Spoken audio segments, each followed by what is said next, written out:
ఆలస్యం చేయక దేవుని వాక్య ధ్యానంలోనికి మనము ముందుకి కొనసాగుదాం. మనము మార్కు సువార్తని ధ్యానిస్తూ వస్తున్నాం. గత వారం మార్కు సువార్త 3వ అధ్యాయం 13వ వచనం నుండి 16వ వచనం వరకు ధ్యానించాం. యేసుక్రీస్తు ప్రభువారు తన యొక్క శిష్యులను, ఇష్టమైన శిష్యులను పిలిచి తన సేవా పరిచర్యకు నియమించినట్లుగా మనం అక్కడ వచ్చిన భాగాల్లో మనం చూసాం. గడిచిన వారం పేతురు యొక్క జీవితం ఏ రీతిగా పిలువబడింది, పేతురు యొక్క జీవితం ఏ రీతిగా కొనసాగింది, పేతురు యొక్క జీవితం ఏ రీతిగా ముగించబడింది, పేతురు యేసుక్రీస్తు కొరకు ఎలా జీవించాడు అనే విషయాన్ని మనం చూసాం. ఈరోజు మరొక శిష్యుని యొక్క జీవితం గురించి మనము ధ్యానిద్దాం. మార్కు సువార్త 3వ అధ్యాయం 13వ వచనం నుండి 17వ వచనం వరకు ఒకసారి చదువుకుందాం. మరొకసారి దయచేసి ఎవరన్నా చదవండి. ఆయన కొండ ఎక్కి తనకిష్టమైన వారిని పిలువగా వారు ఆయన యొద్దకు వచ్చిరి. వారు తనతో కూడా ఉండునట్లును దయ్యములను వెళ్ళగొట్టు అధికారము గలవారై సువార్త ప్రకటించుటకును వారిని పంపవలనని ఆయన 12 మందిని నియమించెను. వారెవరనగా ఆయన పేతురు అను పేరు పెట్టిన సీమోను, జబదయి కుమారుడగు యాకోబు, అతని సహోదరుడగు యోహాను. వీరిద్దరికి ఆయన బోయనెర్గెస్ అను పేరు పెట్టెను. బోయనెర్గెసు అనగా ఉరిమెడివారు అని అర్థము. ప్రార్థన చేసుకుందాం. పరలోకమందున మా తండ్రి, నీవు మమ్మల్ని రక్షించడానికి, పాపం నుంచి తప్పించడానికి, చీకటి నుంచి వెలిగించడానికి, అపవిత్రతలో నుంచి విమోచించడానికి, మరలా మీకు సమీపస్థలం కావడానికి, మరలా నీ పోరికలోనికి, నీ స్వరూపంలోనికి రావడానికి నీవు సమకూర్చుతున్న ప్రతి వనరులను బట్టి మీకు వందనాలు. మా కొరకు మీరు అనేక మందిని సిద్ధపరిచారు. మా కొరకు మీరు అనేక మందిని మా దగ్గరికి పంపించారు. నీవు ఎవరో మాకు నేర్పించేటట్లు చేశారు. మేము అనేక సార్లు అవిధేయత చూపినా, అనేక సార్లు వ్యతిరేకించిన, అనేక సార్లు తిరస్కరించిన, అనేక సార్లు దూరముగా జరిగిన వారు మా మధ్య పనిచేస్తూనే ఉన్నారు. వారిని మాకు ఆశీర్వాదకరంగా ఇచ్చేందుకు స్తుతులు చెల్లిస్తున్నాం. ఇదిగో నీవు నేర్పించి, పిలిచి, నియమించి మా కొరకు పంపించిన మీ సేవకులను బట్టి మీకు స్తుతులు చెల్లిస్తున్నాం ప్రభువా. వారిని మా రక్షణ కొరకు నీవు నియమించావు. మా జీవితాలకు మీరు ఏమై ఉన్నారో, మా జీవిత పరిస్థితి ఏంటో, మేము ఏ రీతిగా రక్షింపబడగలమో, మా భవిష్యత్తు ఏంటో వారి ద్వారానే మీరు మాకు తెలియచేశారు. మీ వాక్యం మా జీవితాలకి ఎంతో ప్రయోజనకరంగా ఉంచారు. అందును బట్టి మీకు స్తుతులు చెల్లిస్తూ ఈరోజు తండ్రి యాకోబు అనే సహోదరుడు యొక్క జీవితం గురించి మేము నేర్చుకోబోతుండగా ఆయన ఎలా తన జీవితాన్ని మీకు సమర్పించుకొని ఎంత విలువైన జీవితాన్ని జీవించాడో, మీ కొరకు ఎలా బ్రతికాడో నేర్చుకోవడానికి, ఆయన జీవితంలో మీరు జరిగించిన కార్యాలు నేర్చుకోవడానికి, తద్వారా మా జీవితమును పరిశీలన చేసుకోవడానికి సహాయం చేయమని, మాతో మాట్లాడమని మా ప్రభువైన మా రక్షకుడైన యేసుక్రీస్తు నామములో ప్రార్థిస్తున్నాము తండ్రి. ఆమేన్, ఆమేన్. యేసుక్రీస్తు ప్రభు, మనం ఇప్పుడు చదివిన వాక్య భాగాన్ని బట్టి యేసుక్రీస్తు ప్రభు అనేక మంది ఆయన్ను వెంబడిస్తూ ఉన్న 12 మందిని ఆయన సెలెక్ట్ చేసుకున్నట్లుగా, 12 మందిని ఆయన ఎంపిక చేసుకున్నట్లుగా, వారిని ఇష్టపడి పిలిచినట్లుగా, వారికి పని అప్పగించినట్లుగా, పని నేర్పించి పని అప్పగించినట్లుగా మనం చూస్తూ వస్తున్నాం. అయితే ఆ 12 మంది ఎవరు, వారి యొక్క జీవితం ఏంటి, వారి జీవితంలో దేవుడు ఎటువంటి కార్యాలు జరిగించారు, వారు దేవుని కొరకు అలా ఎలా బ్రతకగలిగారు, వారు దేవుని కొరకు అలా అనేకమైన విషయాలు ఎలా సాధించగలిగారు, చివరికి వారు దేవుని కొరకు కూడా ప్రాణం పెట్టడానికి కూడా వెనకాడకుండా ఎలా ఉండగలిగారు అని దాని గురించి మనం నేర్చుకుంటూ వస్తున్నాం. 12 మంది శిష్యుల యొక్క జీవితం గురించి బైబిల్లో పరిపూర్ణంగా లేదు, కానీ కొంతమంది జీవితం గురించి చాలా ఎక్కువగా ఉంది. ఉదాహరణకి పేతురు యొక్క జీవితం గురించి మనం పోయిన వారం చూసినప్పుడు పేతురు యొక్క జీవితం గురించి చాలా విషయాలు బైబిల్ గ్రంథంలో లిఖించబడ్డాయి. తర్వాత యోహాను జీవితం గురించి కూడా మనం రానున్న దినాల్లో మన యోహాను జీవితం గురించి కూడా అనేక విషయాలు చూస్తాం. యోహాను జీవితం గురించి కూడా చాలా విషయాలు రాయబడ్డాయి. యోహాను అయితే సుమారు 5 పుస్తకాలు రాశాడు. బైబిల్ గ్రంథంలో కొత్త నిబంధనలో యోహాను సువార్తను రాసింది శిష్యుడైన యోహానే, తర్వాత ప్రకటన గ్రంథం రాసింది శిష్యుడైన యోహానే, తర్వాత యోహాను మొదటి పత్రిక, రెండవ పత్రిక, మూడవ పత్రిక, ఈ 5 పుస్తకాలు రాసింది కూడా శిష్యుడైన యోహానే. ఆయన గురించి ఎన్నో విషయాలు మనము కొత్త నిబంధనలో మనము చూడవచ్చు. రానున్న దినాల్లో యోహాను యొక్క జీవితం గురించి కూడా మనము ఆలోచన చేస్తాం. అయితే ఈరోజు కొంతమంది శిష్యుల గురించి కొన్ని విషయాలు ఉన్నాయి, కొంతమంది శిష్యుల గురించి కొన్ని విషయాలు లేవు. ఈరోజు మనము మరొక శిష్యుని గురించిన విషయాలను మనం నేర్చుకోవడానికి ప్రయత్నం చేస్తాం. అదే 17వ వచనంలో. పోయిన వారం మనం పేతురు గురించి ఆలోచన చేసాం, సీమోను పేతురు గురించి. ఈ వారం జెబెదయి కుమారుడగు యాకోబు గురించి ఆలోచన చేస్తాం. ఈ యాకోబు ఎవరు? ఈ యాకోబు యొక్క జీవితం ఏంటి? ఈ యాకోబుని దేవుడు ఎందుకు పిలిచాడు? పిలిచిన తర్వాత ఆయన యొక్క జీవితం ఎలా మార్చబడింది అనేది మనం చూస్తాం. అయితే ఈ యాకోబు యొక్క జీవితం గురించి మనము నేర్చుకుంటా ఉన్నప్పుడు ఈ యాకోబు యొక్క జీవితం గురించి మనం ఒక పేరుని పెట్టి నేర్చుకోవడానికి ప్రయత్నం చేద్దాం. ప్రభు పట్ల ఎంతో ఆసక్తి కలిగిన వాడు ఈ యాకోబు అనే వ్యక్తి. ప్రభు పట్ల ఎంతో ఆసక్తిని కలిగిన వాడు, ప్యాషనేట్గా జీవించాడంట. ప్యాషనేట్ ఫర్ గాడ్, దేవుని కొరకు ఎంతో ప్యాషన్గా జీవించినట్లుగా మనము ఈ యొక్క యాకోబు జీవితం గురించి మనము నేర్చుకోవచ్చు. అయితే యాకోబు జీవితం గురించి బైబిల్ గ్రంథంలో చాలా తక్కువగానే రాయబడ్డాయి. ఆ తక్కువ విషయాలు మాత్రమే మనము నేర్చుకోవడానికి ప్రయత్నం చేద్దాం. ఈ యాకోబు యొక్క జీవితాన్ని మనం 3 భాగాలుగా విభజించి నేర్చుకోవచ్చు. ఆయన ఎంతో ఆసక్తిగా జీవించిన వాడు, ఆసక్తిపరుడు. అంటే మొట్టమొదటిగా యాకోబు యేసు ప్రభుని అనుసరించినవాడు.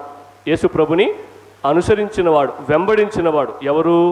యాకోబు. రెండవదిగా యాకోబు ఆసక్తిపరుడు. అనుసరించినవాడు మరియు ఆసక్తిపరుడు. యాకోబుకి ఎంతో ఆసక్తి ఉన్నట్లుగా మనం చూస్తాం. దేని మీద ఆసక్తి, వేటి మీద ఆసక్తిని చూపాడు ఆయన అనేది మనము మరికొన్ని నిమిషాల్లో నేర్చుకుంటాం. తర్వాత యాకోబు అర్పించుకునినవాడు. మొట్టమొదటిదిగా అనుచరుడు, తర్వాత ఆసక్తిపరుడు, తర్వాత అర్పించుకునినవాడు. ఏంటి?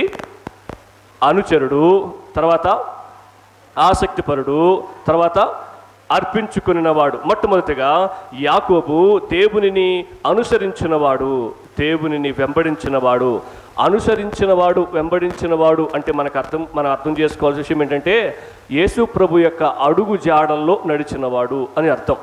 వెంబడించడం అంటే మనం బాగా అర్థం చేసుకోవాలంటే యేసు ప్రభు యొక్క అడుగు జాడల్లో, ఆయన వెనకాలే ఆయన ఎలాగైతే వెళ్ళాడో అలాగే వెళ్ళినవాడు అనుచరుడు అన్న పదానికి అర్థం.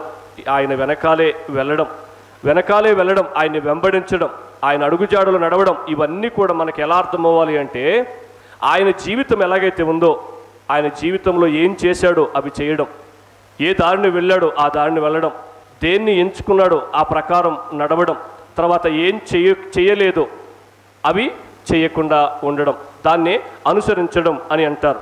రైట్. ఈ యొక్క యాకోబు యొక్క తల్లిదండ్రుల గురించి మనం ఆలోచన చేస్తే అక్కడే ఆ వాక్య భాగంలో రాయబడి ఉంది యాకోబు యొక్క తండ్రి పేరు గురించి. యాకోబు యొక్క తండ్రి జెబెదయి అన్న మాటని మనం అక్కడ చూస్తాం. అయితే తల్లి గురించి అనేకమైన అభిప్రాయాలు ఉన్నాయి.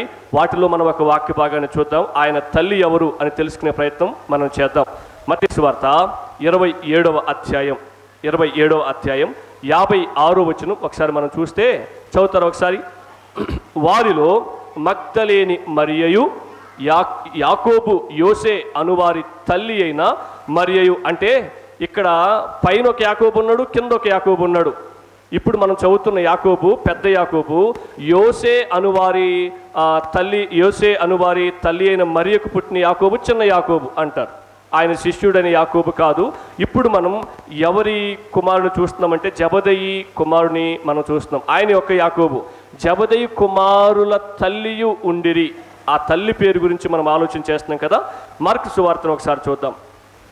మార్కు సువార్త 15వ అధ్యాయం 40వ వచనం మనం ఒకసారి చూస్తే ఆ యాకోబు తల్లి ఎవరు అనే దాని గురించి మనం ఆలోచన చేయొచ్చు. 40వ వచనం.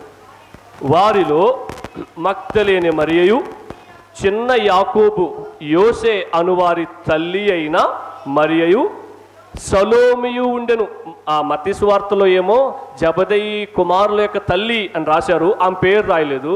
కానీ మార్కు గారేమో జెబెదయి కుమారుల తల్లి అని రాయకుండా సలోమియు అని రాశారు. అయితే బహుశా యాకోబు యొక్క తల్లి అని డైరెక్ట్గా బైబిల్లో రాయలేదు కాబట్టి బహుశా యాకోబు యొక్క తల్లి సలోమి అయి ఉండొచ్చు అని మనం ఆలోచన చేయొచ్చు. తండ్రి మాత్రం డైరెక్ట్గా రాశారు కాబట్టి మనము జబదయి ఆయన యొక్క తండ్రి అని మనం చూడొచ్చు. కానీ తల్లి పేరు డైరెక్ట్గా రాయలేదు కాబట్టి బహుశా సలోమి అయి ఉండొచ్చు అని మనం ఆలోచన చేయొచ్చు. ఇంకా తన యొక్క తోడబుట్టిన వాళ్ళు, యాకోబు తోడబుట్టిన వాళ్ళ గురించి అక్కడే రాయబడింది. ఏమని రాయబడింది? జబదయి కుమారుడగు యాకోబు, అతని యొక్క సహోదరుడగు యోహాను. అంటే యాకోబు యోహానులు ఇద్దరు కూడా అన్నదమ్ములు, ఒక తల్లి బిడ్డలు అని అంటాం కదా, అన్నదమ్ములు. ఓకేనా? రైట్. ఇది వాళ్ళ యొక్క ఫ్యామిలీ డీటెయిల్స్. అయితే వాళ్ళ యొక్క పని గురించి మనం ఆలోచన చేస్తాం. వాళ్ళ యొక్క పని గురించి మనం పోయినసారి కూడా చూసాం. పేతురు యొక్క పని గురించి లూకా సువార్త 5వ అధ్యాయం 10వ వచనాన్ని మనం చూసినప్పుడు వాళ్ళు ఏం పని చేసేవారు అనే దాని గురించి ఆలోచన చేసాం. మళ్ళా చదువుతాం. యాకోబు యొక్క పని, యాకోబు యొక్క వృత్తి ఏంటో మనం చూద్దాం. లూకా సువార్త 5వ అధ్యాయం 10వ వచనం చదవండి ఒకసారి. అలాగున సీమోనుతో కూడా పాలివారైన జబదయి కుమారులకు యాకోబును యోహానును. ఓకేనా? రైట్. సీమోను పేతురు గురించి మనం పోయిన వారం చూసాం. సీమోను పేతురుతో పాటు పాలివారైన జబదయి కుమారులకు యాకోబు, యోహాను ఎక్కువ చేపలు పట్టాన్ని చూసి వాళ్ళు ఏం చేశారు? విస్మయం పొందారు. అంటే వీళ్ళ పని కూడా ఏంటి? జాలరులే, చేపలు పట్టుకునేవారే. పేతురు ఎలాగైతే చేపలు పట్టుకునేవారో ఈయన కూడా చేపలు పట్టుకుని తన యొక్క జీవితాన్ని నడిపించుకునే వ్యక్తిగా మనం చూస్తాం. అయితే మనము ఈయన వృత్తి గురించి ఇంకొన్ని విషయాలు మనం తెలుసుకోవడానికి మార్కు సువార్తలోకి వెళ్తే, మార్కు సువార్త 1వ అధ్యాయం, మార్కు సువార్త 1వ అధ్యాయం 19వ వచనం మరియు 20వ వచనాన్ని ఒకసారి మనం చదువుకుందాం. ఆయన ఇంకా కొంత దూరము వెళ్ళి జబదయి కుమారుడగు యాకోబును అతని సహోదరుడు యోహానును చూచెను. వారు దోణిలో ఏం చేస్తున్నారు? అప్పుడు వాళ్ళు యేసుప్రభు వాళ్ళని చూసినప్పుడు దోణిలో ఉండి తమ వలలు బాగు చేసుకుంటా ఉన్నారు. ఇప్పుడు వాళ్ళ పని ఏంటంటే అక్కడ చేపలు పట్టుకునే పనిని మనకు స్పష్టంగా అర్థమవుతా ఉంది. అయితే మీరు గమనించండి, 20వ వచనం కూడా మనం చూస్తే వాళ్ళు వలలు బాగు చేసుకుంటా ఉన్నప్పుడు నా వెంబడి రండి అని దేవుడు పిలిచాడు. 17వ వచనంలో నేను మిమ్మల్ని మనుషులను పట్టే జారులకు చేస్తాను, నా వెంబడి రండి అని వారితో చెప్పినప్పుడు వాళ్ళు అక్కడ వలలు బాగు చేసుకుంటా ఉండేవారు. వెంటనే 20వ వచనం స్టార్టింగ్లో వెంటనే, తక్షణమే, ఇంకా ఆలస్యం కూడా చేయలేదు, ఇంకో ఆలోచన ఏమీ చేయలేదు. వెంటనే ఆయన వారిని పిలువగా వారు తమ తండ్రి అయిన జబదయిని దోణిలో జీతగాండ్ర యొద్ద విడిచిపెట్టి ఆయనను వెంబడించిరి. ఏమర్థమైంది మీకు? వాళ్ళు వలలు బాగు చేసుకుంటా ఉన్నారు. యేసుప్రభు వచ్చి నా వెంబడి రండి, నేను మిమ్మల్ని మనుషులు పట్టే జాలలుగా చేస్తాను అని అన్నప్పుడు ఆ జబదయి అంటే యాకోబు, యోహాను వాళ్ళ నాయనైన జబదయిని తీసుకెళ్ళి జీతగాండ్ర యొద్ద, జబదయి దోణిలో జీతగాండ్ర యొద్ద అంటే అర్థమేంటి? సో వీళ్ళిద్దరూ చేపలు పట్టుకునే వ్యాపారమే కానీ వాళ్ళ దగ్గర చాలామంది పనోళ్ళు కూడా ఉన్నారు, చాలామంది జీతగాండ్రు ఉన్నారు.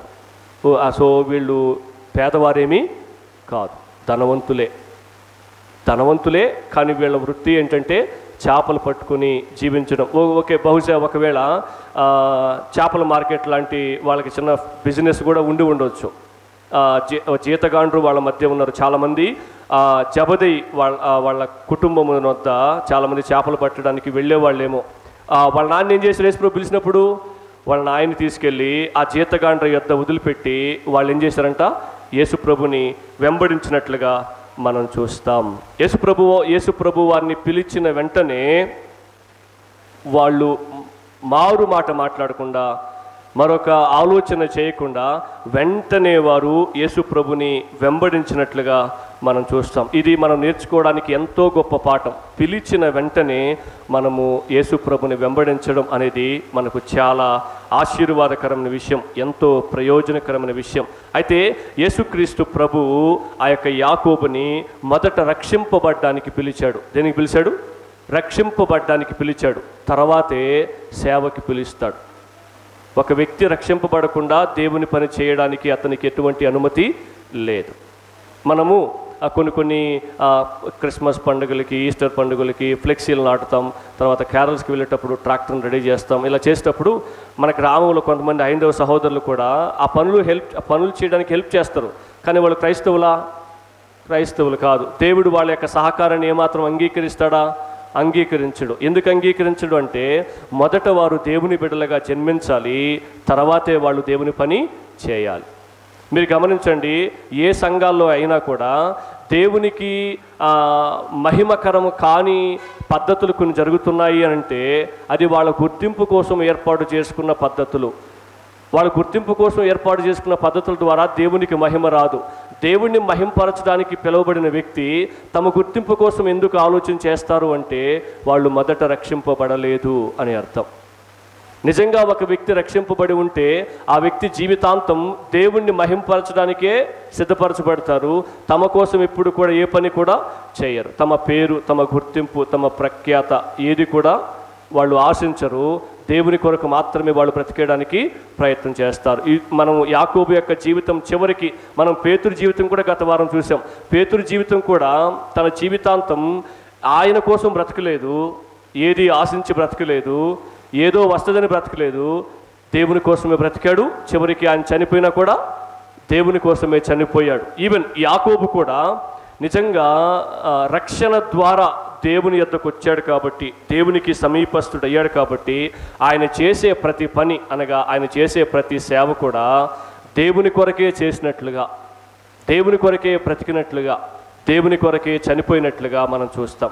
అంటే సాల్వేషన్ సరి అయినదైతే సర్వీస్ కూడా సరి అయినది అవుతుంది. సాల్వేషన్ అనగా రక్షణ సరి అయినది కాకపోతే, అనగా యేసుక్రీస్తుని సరిగా అర్థం చేసుకోకుండా, యేసుక్రీస్తు దగ్గరికి సరిగా రాకుండా, నిజంగా పాపము నిమిత్తమై పశ్చాత్తాపడి తన యొక్క మారు మనసు పొంది పాత జీవితాన్ని విడిచిపెట్టకుండా, పాత ఆలోచనలని, పాత పద్ధతుల్ని, పాత నిర్ణయాలని, పాత ఇష్టాలని పక్కన పెట్టకుండా ఆ వ్యక్తి నిజంగా రక్షింపబడలేడు. అలాగే పాత ఆలోచనలతో, పాత పద్ధతులతో, పాత నిర్ణయాలతో సంఘంలోనికి వచ్చిన ప్రతి ఒక్క వ్యక్తి కూడా దేవుని పని చేయడానికి సంపూర్ణంగా ముందుకి రారు. ఏ సంఘంలోనే మీరు గమనించండి, దేవుని కొరకు బ్రతికే వాళ్ళ యొక్క శాతం చాలా తక్కువ ఉంటుంది, తమ కొరకు బ్రతికే వాళ్ళ యొక్క శాతం చాలా ఎక్కువగా ఉంటుంది. ఇక్కడ మనం గమనించినట్లయితే వారు యాకోబు అనే వ్యక్తి దేవుడు పిలిచిన వెంటనే ఆయన మొదట రక్షణ కొరకు పిలిచాడు, రక్షింపబడిన వెంటనే దేవుని పని కొరకు పిలిచారు. ఇప్పుడు మనము మార్కు సువార్త 1వ అధ్యాయం 19-20 వచనాల్లో దేవుడు వాళ్ళని పిలిచాడు. 17వ వచనంలో ఏమని పిలిచాడు? నా వెంబడి రండి అని వాడిని ఏం చేశాడు? పిలిచాడు. మరలా 3వ అధ్యాయంలో ఏమని పిలుస్తున్నాడు? ఆయనకి ఇష్టమైన వారిని పిలిచాడు. ఫస్ట్ పిలిచాడు కదా, మళ్ళీ రెండోసారి పిలవాల్సిన అవసరం ఉందా? మార్కు సువార్త 1వ అధ్యాయం 17వ వచనంలోనే పిలిచేసాడు వాళ్ళని. వాళ్ళు వలలు బాగు చేసుకుంటా ఉన్నప్పుడు నా వెంబడి రండి, నేను మిమ్మల్ని మనుషులు పట్టు జాలగా చేస్తాను అని అనిన వెంటనే వాళ్ళ నాయన తీసుకెళ్ళి వాళ్ళ కూలోళ్ళ దగ్గర వదిలిపెట్టేసి వాళ్ళిద్దరూ యేసుప్రభుని వెంబడించేశారు. మళ్ళా 3వ అధ్యాయంకి వెళ్ళేసరికి కొంత టైం అయింది, కొంత జర్నీ అయింది, కొంతకాలం అయింది. కొంతకాలం అయిన తర్వాత మళ్ళీ వాళ్ళు ఏం చేస్తున్నాడు? 3వ అధ్యాయం 13వ వచనంలో ఆయన కొండ ఎక్కి తనకిష్టమైన వారిని పిలువగా వారు ఆయన యొద్దకు వచ్చారు. 1వ అధ్యాయం 17వ వచనంలో వచ్చేసినారు కదా, మళ్ళీ ఎందుకు విడిచిపెట్టలా?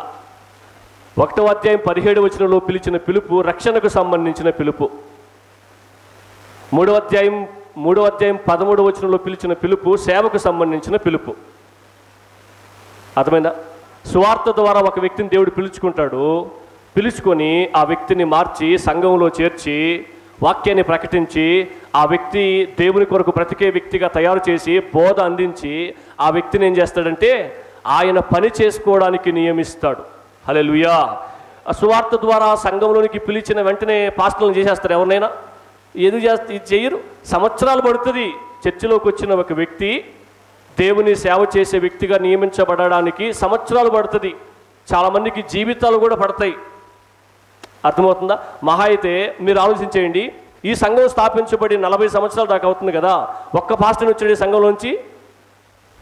ఎందుకు? రక్షణ కొరకు పిలిచిన పిలుపులో లోపం. దేవుడు ఒక వ్యక్తిని పిలిచేది ఆస్తులు, అంతస్తులు, అందలాలు, అధికారాలు, హోదాలు, తాహతలు, డబ్బులు ఇవేవో ఇవ్వడానికి కాదు దేవుడు ఒక వ్యక్తిని పిలిచేది. నశించిపోతున్న వ్యక్తిని వెతికి రక్షించడానికి వచ్చిన నేను అని చెప్పిన దేవుడు, నా ప్రియకుమారుని లోకానికి పంపించిన మీరు ఆయన ఎందుకు విశ్వాసం ఉంచితే మీరు నిత్య జీవాన్ని పొందుకుంటారు అని చెప్పిన దేవుడు ఆస్తులు, అంతస్తులు ఇవ్వడానికి ఆయన పంపించాలని ఎక్కడ చెప్పలేదు. కానీ యేసుప్రభు ఒక వ్యక్తిని పిలిస్తే దేనికోసం పిలుస్తాడు తెలుసా? మారు మనసు కోసం పిలుస్తాడు. అందుకని యేసుప్రభు సువార్త ప్రకటించడం మొదలుపెట్టి ఆయన చెప్పిన మొదటి మాట ఏంటి తెలుసా? పరలోక రాజ్యము సమీపించి ఉన్నది కనుక మీరు మారు మనసు పొందండి అని ప్రకటించ మొదలుపెట్టాడు ఆయన. ఏమర్థమైంది? యేసుక్రీస్తు యొక్క దృష్టి అంతా కూడా సువార్త ప్రకటించడం మీదనే.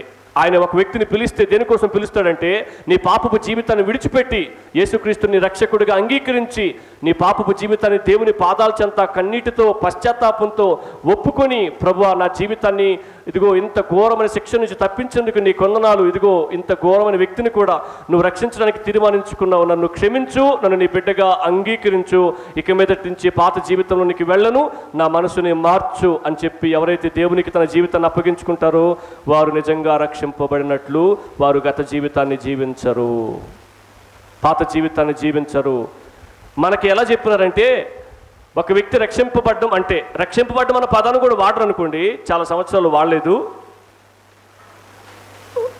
నువ్వు పరలోకం పోవాలంటే నువ్వు నీళ్ళలో మునగాలి, దాని పేరే బాప్తిసం అన్నారు.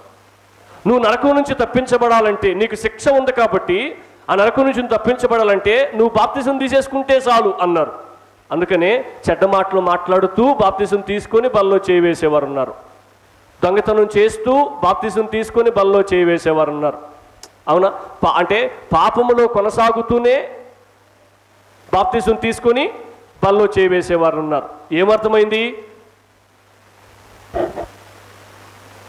సరైన సువార్త సరిగా ప్రకటింపబడలేదు. అందుకనే చాలామంది నిజమైన మారు మనసు, నిజమైన పశ్చాత్తాపం, నిజంగా రక్షింపబడి సంఘంలో చేర్చబడి ఉంటే ఆ వ్యక్తి దేవుని కొరకు బ్రతుకుతాడు, అనగా దేవుని సేవ, దేవుని పని చేస్తాడు. హల్లెలూయా. ఇదిగో ఇప్పుడు నా కోసం నరకం కాసుకుందంట, నేను నరకంలో కాలిపోవాల్సి వస్తుంది, నరకంలో శిక్ష ఉంది నాకు, అదిగో వాళ్ళు చెప్తున్నారు, ఇప్పుడు ఆ నరకం నుంచి తప్పించబడాలంటే ఏం చేయాలంటే నీళ్ళలో మునగాలంట, ఒదికి వచ్చిన తలనొప్పి నీళ్ళలో మునిగేస్తే కూర్చుంటాడు. అది మారుమనసు పొందినట్లా? ఇప్పుడు వాళ్ళు ఏమంటారు తెలుసా? మాకు ఇవన్నీ చెప్పలేదు కదా, నువ్వు పాపం నిమిత్తమై పశ్చాత్తాపడాలి, పాపాన్ని ఒప్పుకోవాలి, గత జీవితాన్ని విడిచిపెట్టాలి, చెడ్డ జీవితం అంతా విడిచిపెట్టాలి అని చెప్పుంటే నేను అసలు చర్చికి కూడా రాను, ఎందుకు తెలుసా? ఆయన విడిచిపెట్టడం కష్టం కాబట్టి అని చెప్తారు. అందుకని చాలామంది అంటారు కదా, యేసుప్రభుని నమ్ముకోవడం చాలా సులువైన విషయం కాదు, యేసుప్రభు దగ్గరికి వెళ్ళడం చాలా సులువైన విషయం కాదు, అది చాలా కష్టం అని చెప్తారు. ఎందుకు కష్టమైంది? అన్నీ వదిలి రావాలి కాబట్టి, వదలలేరు కాబట్టి, విడిచిపెట్టడం చాలా కష్టం కాబట్టి. వాస్తవానికి యేసుప్రభు ఏమని పిలుస్తున్నట్టు తెలుసా? విడిచిపెట్టడానికే ఆయన మొదటి పిలుపు. వీరిని పిలిచాడు. వీరిని పిలిచినప్పుడు కూడా యేసుప్రభు యొక్క ఉద్దేశం ఏంటి? మీరు మీ సమస్తాన్ని విడిచిపెట్టి రావాలి అన్న ఉద్దేశంలో ఆయన ఉద్దేశం ఏంటి తెలుసా? మన పాత జీవితాన్ని, పాపపు జీవితాన్ని, గత జీవితాన్ని, పాడు జీవితాన్ని, చెడ్డ జీవితాన్ని, చీకటి జీవితాన్ని విడిచిపెట్టి రమ్మని వారిని దేవుడు మొదటగా పిలిచాడు. తర్వాత ఇప్పుడు దేనికోసం పిలుస్తున్నట్టు తెలుసా? నేను మిమ్మల్ని దేనికి పిలిచానంటే అక్కడే చెప్పాడు. ఏమని చెప్పాడు? నేను మిమ్మల్ని ఎందుకు పిలుస్తున్నాను అనంటే, నా ఉద్దేశం మిమ్మల్ని నేను ఎలా తయారు చేయాలనుకుంటున్నానంటే మనుషులు పట్టే జాలలుగా తయారు చేయాలనుకుంటున్నా. హల్లెలూయా. ఇక్కడ కూర్చున్న ప్రతి ఒక్కరి పట్ల దేవుని యొక్క ఉద్దేశం ఏంటంటే నిన్ను మార్చి నీ జీవితాన్ని వాక్యానుసారంగా తయారు చేసి చర్చిలో ఒక వ్యక్తిని మార్చే స్థితిలోనికి తీసుకుని రావడమే ఇక్కడున్న మనందరి పట్ల దేవుని ఉద్దేశం. మన జీవితం అంతా దేనికోసం కేటాయించబడుతుంది తెలుసా? మన జీవితం అంతా దేని విషయంలో టైం వేస్ట్ అయిపోతుంది తెలుసా? ఆదివారం వస్తాం, దేవుని మాటలు వింటాం, గమ్ముగలిగి వెళ్ళిపోతాం, మార్చుకునే ప్రయత్నం చేయం. ఇక్కడికి ఎందుకు వచ్చినామంటే, ప్రభువా ఇదిగో నా పాపపు జీవితాన్ని ఒప్పింపు చేశావు, నా పాపపు జీవితం వల్ల వచ్చే శిక్షను గుర్తు చేశావు, పరలోకము యొక్క వాల్యూ తెలియచేశావు, నేను ఒకవేళ నేను నమ్ముకోకపోతే నాకు వచ్చే ప్రమాదం గురించి చెప్పినావు, కాబట్టి నేను నమ్ముకున్నా అని చెప్పినప్పుడు దేవుడు ఏం చేస్తాడు తెలుసా? సువార్త ద్వారా మనల్ని రక్షించి చర్చిలోకి తీసుకొచ్చి కూర్చోబెట్టి మన పాత జీవితాన్ని అంతా కూడా తీసేసి కొత్త వ్యక్తిగా మనల్ని తయారు చేసి ఏం చేస్తాడు తెలుసా? ఒక మనిషి ముందు అనగా లోకంలో ఒక వ్యక్తి ముందు అనగా యేసుప్రభుని నమ్ముకుని వ్యక్తి ముందు నిన్ను నిలబెట్టి, ఇదిగో నువ్వు గనక నన్ను నమ్ముకుంటే ఇదిగో ఈ తమ్ముళ్ళలాగా ఈ చెల్లెల్లాగా నువ్వు తయారవుతావు. ఒకప్పుడు నీ ముందు పుట్టి పెరిగిన వాళ్ళు చూడు ఎంతగా మార్పు చెందారో. నీ జీవితం కూడా అంత విలువైనదిగా మారాలి అంటే నువ్వు కూడా యేసుప్రభుని నమ్ముకోవాలి, నా యొద్దకు రావాలి అని నన్ను చూపించి చెప్తాడు. అప్పుడు ఏమవుద్ది? వాళ్ళు మనతో మాట్లాడతారు. వాళ్ళు మనతో మాట్లాడినప్పుడు నిజమే, నేను కూడా ఒకప్పుడు నీలాగే పాపంలో జీవించిన వ్యక్తినే, నేను కూడా ఒకప్పుడు నీలాగా దేవునికి దూరంగా బ్రతికిన వ్యక్తినే, చెడ్డ జీవితాన్ని జీవించిన వ్యక్తినే. ఎప్పుడైతే యేసుప్రభువు తన సువార్త ద్వారా, వాక్యం ద్వారా, సేవకుల ద్వారా నన్ను దర్శించాడో వెంటనే నా జీవితాన్ని దేవునికి అప్పగించుకున్నప్పటి నుంచి చర్చికి వెళ్ళడం స్టార్ట్ చేసినప్పటి నుంచి దేవుడు నాతో మాట్లాడడం ప్రారంభించాడు. ఎప్పుడైతే నేను దేవుని మాటకు విలువిచ్చానో, ఎప్పుడైతే దేవుని మాటను నేను గౌరవించానో, ఎప్పుడైతే దేవుని మాట ప్రకారం నేను బ్రతకాలని ఆశించానో, ఈరోజు నా జీవితాన్ని దేవుడు ఎంత గొప్పగా మార్చాడు. నువ్వు కూడా నీ జీవితాన్ని ఎంత గొప్పగా మార్చుకోవాలని ఆశిస్తే, నీ జీవితం నాశనం అవ్వకూడదు, పాడవకూడదని ఆశిస్తే నువ్వు కూడా యేసు ప్రభు దగ్గరికి వస్తే చాలు అని చెప్తారు. అదే దాని అర్థం. ఏమంటాడు ఆయన? మీరు నన్ను వెంబడిస్తే నేను మిమ్మల్ని మనుషులు పట్టే జారులుగా చేస్తాను. దాని అర్థం అదే. ఫస్ట్లోనే చెప్పాడు, అగైన్ మరలా కూడా చెప్తున్నాడు. ఏమని తెలుసా? ఆయన కొండ ఎక్కి తనకిష్టమైన వారిని పిలిచాడు. పిలిచిన వెంటనే ఒకప్పుడు రక్షణ కొరకు ఎలాగైతే వెంటనే వాళ్ళు స్పందించి వచ్చేశారో, ఇప్పుడు ఆయన పని చేయడానికి కూడా వెంటనే వాళ్ళు స్పందించి వచ్చేస్తున్నారు. చాలా సంవత్సరాలైంది మీరు ప్రభుని నమ్ముకొని, చాలా సంతోషం. అది మీరు నిజంగా రక్షింపబడ్డారా అని పరిశీలన చేసుకోండి. ప్రభు పిలిచిన వెంటనే రక్షణకు మీరు స్పందిస్తున్నారా? ఎలా పిలుస్తాడు? ఆ రోజుల్లో వాళ్ళతో బహిరంగంగా దేవుడు ఉన్నాడు. డైరెక్ట్గా వాళ్ళ దగ్గరికి వెళ్ళి, వాళ్ళు సముద్రపోటున పడవలు బాగు చేసుకుంటా ఉంటే వాళ్ళ దగ్గరికి వాళ్ళని పిలుచుకొచ్చినాడు. ఈరోజు ఎలా పిలుస్తాడు అంటే ప్రసంగం ద్వారా, వాక్యం ద్వారా, సేవకుల ద్వారా. ప్రతి ఒక్క వాక్యానికి మనం స్పందించాలి. అందుకనే వర్తమానం చివరిలో ఏం చెప్తారు తెలుసా? సేవకులు ప్రార్థన చేసుకోండి అని చెప్తారు. ఏమని ప్రార్థన చేసుకోమంటావు? నువ్వు ఈరోజు ఏ వాక్యం అయితే విన్నావో ఆ వాక్యం గురించి ప్రార్థన చేసుకో. నీకేం అర్థమైందో ప్రార్థన చేసుకో. ఈరోజు యాకోబు గురించి మాకు నేర్పించావు ప్రభువా. యాకోబు రక్షణ కొరకు పిలిచిన వెంటనే స్పందించాడు. ఇదిగో నేను కూడా చాలా సంవత్సరాల నుంచి నన్ను పిలుస్తూనే ఉన్నావు. ఎన్నో వేల ప్రసంగాలు నేను విన్నా, కానీ నేను స్పందించలేదు. నన్ను క్షమించు, ప్రతి ప్రసంగానికి నేను స్పందించేటట్టు నాకు సహాయం చేయి అని ప్రార్థన చేసుకోవాలి. యాకోబు నువ్వు పిలిచిన వెంటనే రక్షింపబడ్డాడు, నీతో తిరిగాడు, నీతో కొనసాగాడు. వెంటనే నువ్వు సేవకు పిలిచావు. 3వ అధ్యాయంలో యాకోబుని సేవకు పిలిచిన తర్వాత కూడా వెంటనే స్పందించాడు. ప్రభువా, నీ పని చేయడానికి వాళ్ళ అమ్మా నాయన్ని, వాళ్ళ ఇంట్లో వాళ్ళని, తన ఉద్యోగాన్ని, తన పని బాటల్ని, తన ఆస్తిపాస్తుల్ని అన్నిటినీ విడిచిపెట్టి వచ్చేసాడు నీ పని చేయడానికి, నీ సేవ చేయడానికి. నేను కూడా నీ బిడ్డగా మార్చబడ్డాను. సంవత్సరాల తరబడి సంఘంలో కొనసాగుతున్నాను. మీరు గమనించండి, నేను అలాగే ఉండిపోకూడదు ప్రభువా, నాకు సహాయం చేయి. నీ పని చేసే వ్యక్తిగా, నీ కొరకు బ్రతికే వ్యక్తిగా నన్ను సిద్ధపరచు ప్రభువా అని ప్రార్థన చేసుకోవాలి. అదే పిలుపంటే. మీరు గమనించండి, మనం కడుపును పుట్టిన బిడ్డల్ని మనం ప్రయోజకుల్ని చేయాలని ఆలోచన చేస్తాం. అలాగే మనకాడే పెట్టేసుకోవాలని ఆలోచన చేయం. మనకాడే పెట్టేసుకోవాలని ఆలోచన చేస్తే మనం తల్లిదండ్రులుగా పిలువబడం. మన బిడ్డల మీద మనకు ఎంత ప్రేమ ఉన్నా వాళ్ళ ప్రయోజకులు చేయాలి అన్న బాధ్యత మన మీద ఉంది. కాబట్టి వాళ్ళని ఖచ్చితంగా బడికి పంపించాల్సిందే, వాళ్ళని ఖచ్చితంగా చదివించాల్సిందే, ఒక పనిలో పెట్టాల్సిందే, తర్వాత పెళ్లి చేసి దూరం చేయాల్సిందే, దూరం చేసుకోవాల్సిందే, పక్కన పెట్టాల్సిందే. మీ బతుకు మీరు బతకండి అని చెప్పి. అలా కాకుండా మనగాడే పెట్టేసుకున్నాం అనుకోండి, పెళ్ళిళ్ళు చేయకుండా, తర్వాత చదివించకుండా, ప్రయోజకులు చేయకుండా మనకాడే పెట్టేసుకున్నాం అనుకోండి, మనకు ప్రేమ ఉందని మనం తల్లిదండ్రులుగా పిలువబడం.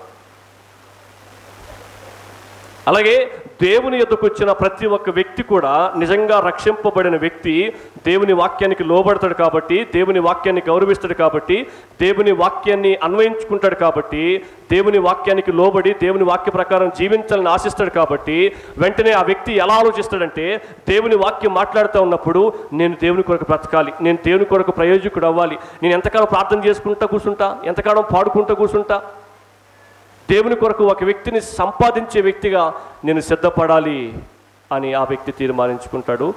దేవుడు ప్రతి ఒక్కరిని పిలిచేది ఆయన పని కోసమే అని గుర్తించాలి. మనం బిడ్డల్ని కనేది వాళ్ళని ప్రయోజకులు చేయడం కోసమే అనేది ఎంతవరకు వాస్తవమో, దేవుడు ప్రతి ఒక్క వ్యక్తిని సంఘంలోకి తీసుకొచ్చి కూర్చోబెట్టి దేనికోసం అంటే ప్రయోజకులు చేయడం కోసమే.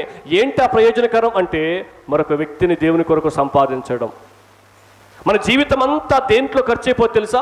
మన జీవితాన్ని మార్చుకోవడానికే ఖర్చు అయిపోతుంది. ప్రతి ఆదివారం ప్రతి ప్రసంగం ఇక్కడికి వస్తాం, చీవాట్లు పెట్టించుకుంటాం, మొట్టికాయలు వేయించుకుంటాం, దేవుని చేత తిట్టించుకుంటాం, ఇలా ఉన్నావా నువ్వు అని అడిగించుకుంటాం. బయటికి వెళ్ళి ఏముందో చెప్తా ఉంటారులే, ఆ పాస్టర్గా చెప్పేది అది నువ్వు అర్థం చేసుకోవాలా. దేవుడే నీకు చెప్తున్నది ఆ మాటలు. ఇక్కడ నేను తీసుకొచ్చింది పాస్టర్ కాదు, దేవుడు. సంఘాన్ని స్థాపించింది దేవుడు, తర్వాత నీ కొరకు ప్రాణం పెట్టింది దేవుడు, వాక్యాన్ని ఇచ్చింది దేవుడు, నీ కొరకు మళ్ళీ రాబోతుంది దేవుడు, నీతో మాట్లాడుతుంది కూడా దేవుడే. అరే నేను ఎందుకు పిలిచాను తెలుసా? నువ్వు నా కోసం బ్రతకడం కోసం, ఒక మనిషిని తయారు చేయడం కోసం, మనుషులు పట్టే జాలలుగా సిద్ధపడడం కోసం. అందుకే నేను పిలిచా అనేది మన జీవితం అంతా అయ్యే ఖర్చు. ప్రతి ఆదివారం మన చర్చికి వస్తాం, దేవుడు అసంతృప్తితో వాక్యం చెప్తాడు, వింటాం, కొన్నిసార్లు లోబడతాం, ఒకరు లోబడతాడు, ఒకరు లోబడ్డు అయిపోయింది వెళ్ళిపోతామని చెప్పి మెసేజ్ని అక్కడ పక్కన పెట్టి వెళ్ళిపోతూ ఉంటారు. దానివల్ల నీకు ఏ లాభం లేదు. నువ్వు జీవితాంతం చర్చికి వచ్చినా 1% కూడా లాభం లేదు. మనం ఆలోచన చేయాలి. దేవుడు ప్రతి ఒక్కరికి ఆలోచన శక్తిని ఇచ్చాడు. ఏమో తెలుసా? ఎందుకు దేవుడు నన్ను పిలిచాడు, ఎందుకు భూమి మీదకి వచ్చాడు, ఎందుకు ప్రాణం పెట్టాల్సి వచ్చింది, ఎందుకు సంఘాన్ని స్థాపించాల్సి వచ్చింది, ఎందుకు బైబిల్ని ఇవ్వాల్సి వచ్చింది, ఎందుకు బోధకుని ఏర్పాటు చేసి ప్రతి ఆదివారం నాకు బోధ చేయాల్సి వస్తుంది, ఎందుకు నాతో మాట్లాడుతున్నాడు, ఏం చెప్పాలనుకుంటున్నాడు, నా పట్ల ఆయన ఉద్దేశం ఏంటి, నన్ను ఎందుకు ఇక్కడ లోపల తీసుకొచ్చి కూర్చోబెట్టి ఈ వాక్యం నాకు చెప్పేస్తున్నాడు, ఏం చేద్దాం అనుకుంటున్నాడు నా ద్వారా దేవుడు అని ఆలోచన చేయాలి. అలా అని ఆలోచన చేస్తే ప్రతి ఒక్కరికి స్పష్టంగా అర్థమయ్యే విషయం ఏంటి తెలుసా? నాకేదో ఇవ్వడం కోసం, నన్ను ఆడుకో తీసుకుపోయి పెట్టడం కోసం కాదు దేవుడు నన్ను తీసుకొచ్చింది, ఆయన కోసం బ్రతకడం కోసం, ఆయన పని చేయడం కోసం. ఆయన పని చేయడం అంటే చిమ్మి సాపలేయడం కాదు, అది మన కోసం కూర్చొని ప్రార్థన చేసుకోవడం కోసం. ఇక్కడ మనం చేసేది ఏది కూడా మన కోసం చేస్తాం, ఆయన కోసం, ఆయన చిత్తం కోసం చేయం. ఆయన చిత్తం ఏంటి తెలుసా? ఇక్కడ మనం సిద్ధపడి మరొకరి కోసం బ్రతకడం, మరొకరి కోసం పని చేయడం, అది ఆయన చిత్తం. వాళ్ళని పిలిచిన వెంటనే దేవుడు వాళ్ళని పిలిచిన వెంటనే వాళ్ళు చాలా గొప్పగా స్పందించారు. అది ఎప్పటికీ మనకు పెద్ద సవాల్. ఏం తెలుసా? దేవుడు వాళ్ళని ఒక్కసారి పిలిచాడు, వెంటనే వాళ్ళు వెంటనే అన్న పదం చాలా గొప్పది. వెంటనే వాళ్ళు రెస్పాండ్ అయ్యారు. అయితే సంవత్సరాల తరబడి పిలుస్తూ ఉన్నా నేనైతే ఎన్ని సంవత్సరాలు స్పందించలేదో. నాకు కూడా చాలా వేల ప్రసంగాలు చెప్పినాడు దేవుడు, అన్ని వేల ప్రసంగాలకు నేను రెస్పాండ్ అవ్వలేదు. నేను కూడా చాలా సంవత్సరాలు టైం వేస్ట్ చేసుకున్నా దేవుడు నన్ను పిలిస్తే.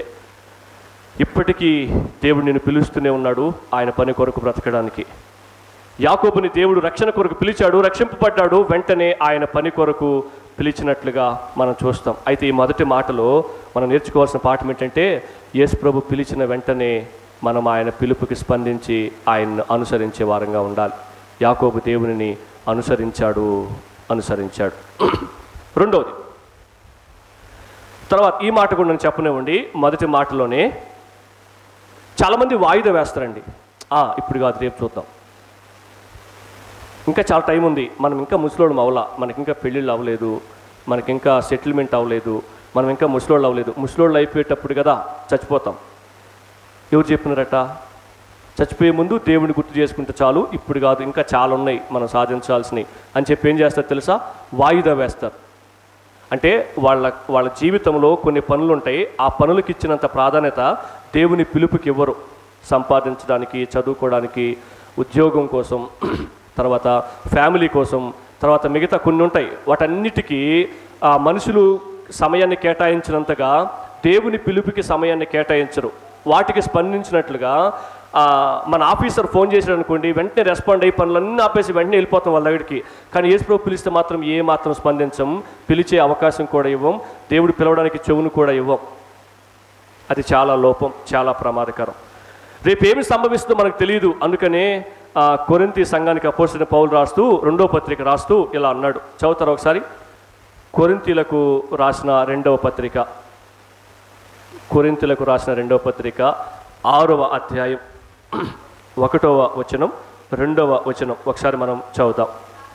కాగా మేమాయన తోడి పనివారమై మీరు పొందిన దేవుని కృపను వ్యర్థం చేసుకోవద్దని మిమ్మల్ని వేడుకుంటున్నాం. ఏమన్నాడు? మీరు పొందిన దేవుని కృపను వ్యర్థం చేసుకోవద్దని మిమ్మల్ని వేడుకుంటున్నాం. మీరు పొందిన దేవుని కృపను వ్యర్థం చేసుకోవద్దని మిమ్మల్ని వేడుకుంటున్నాం. తర్వాత 2వ వచనం ఏమంటే తెలుసా? అనుకూల సమయమందు నీ మొర ఆలకించితిని, రక్షణ దినమందు నిన్ను ఆదుకుంటుని అని ఆయన చెప్పుచున్నాడు కదా. తర్వాత ఇదిగో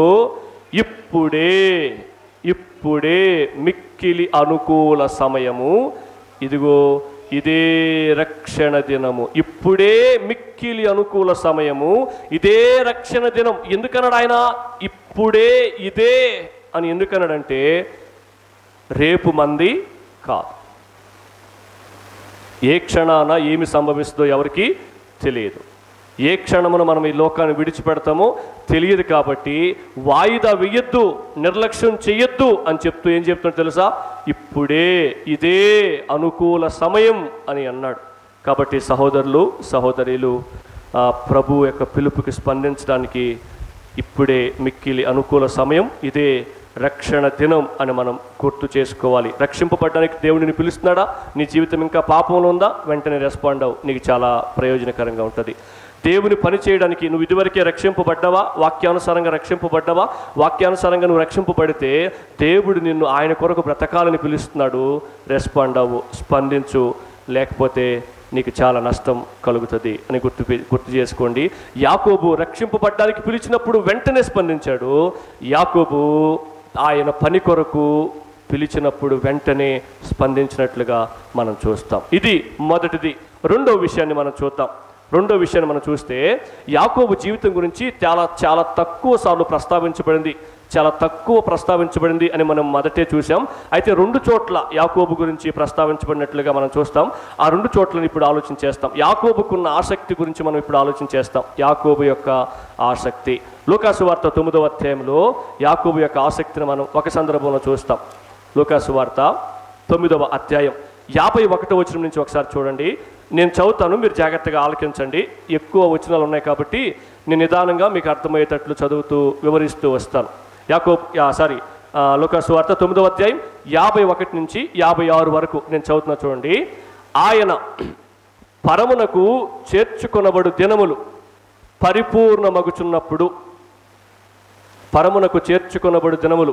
పరిపూర్ణమగుచున్నప్పుడు ఆయన యెరూషలేమునకు వెళ్ళుటకు మనస్సు స్థిరపరుచుకొని, సిలువ వేయబడడానికి రెడీ అవుతున్నాడు. ఆయన మనస్సు స్థిరపరుచుకొని సిలువ వేయబడడానికి యెరూషలేము వెళ్ళాలనుకుంటున్నాడు. తనకంటే ముందుగా దూతలను పంపెను. వారు వెళ్ళి ఆయనకు బస సిద్ధము చేయవలనని సమరయుల యొక్క గ్రామంలోనికి ప్రవేశించేది. కానీ వాళ్ళు ఏం చేశారు?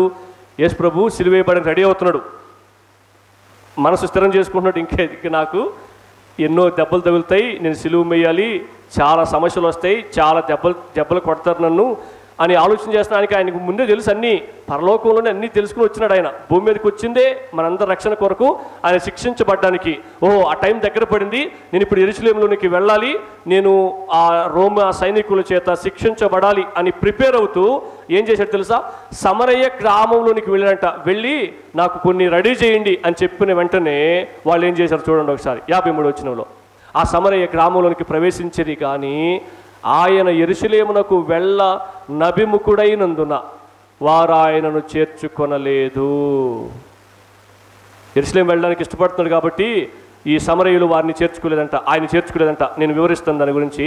తర్వాత ఏం జరిగింది? శిష్యులైన యాకోబును యోహానును అది చూసి, ఏం చూసి? సమరయులు చేర్చుకోకపోవడం చూసి వెంటనే వాళ్ళిద్దరు ఏం స్పందించారు చూడండి.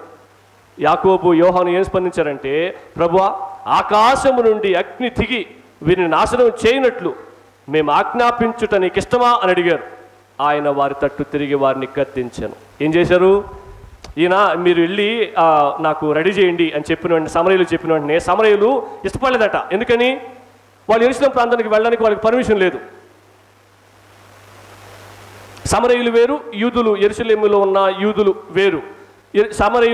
సమరయుల్ని యూదులు రానియరు. ఇంతకుముందు మీకు అర్థం కావాలంటే మన దేశంలో అంటరాని ప్రజలు ఉండేవాళ్ళు. మనం కూడా బ్యాచ్లో ఉన్నవాళ్ళమే. ఇప్పుడు కొద్దిగా ఆ భాష పోయింది.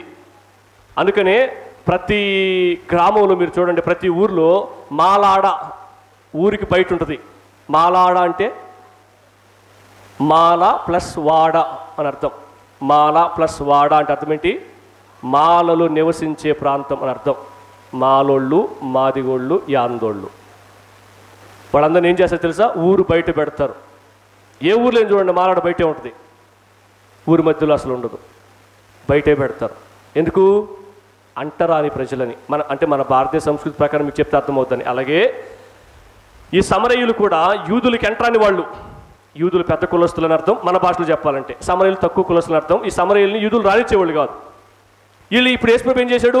సమరయులు చెప్పినాడు, పోయి మీరు పోయి యేసుని రెడీ చేయండి అని చెప్పి. వీళ్ళు ఎవరు? మేము బాగూడదు అన్నారు వీళ్ళు. వెంటనే ఈ యాకోబు, యోహాన్లు ఏం చేస్తున్నారు?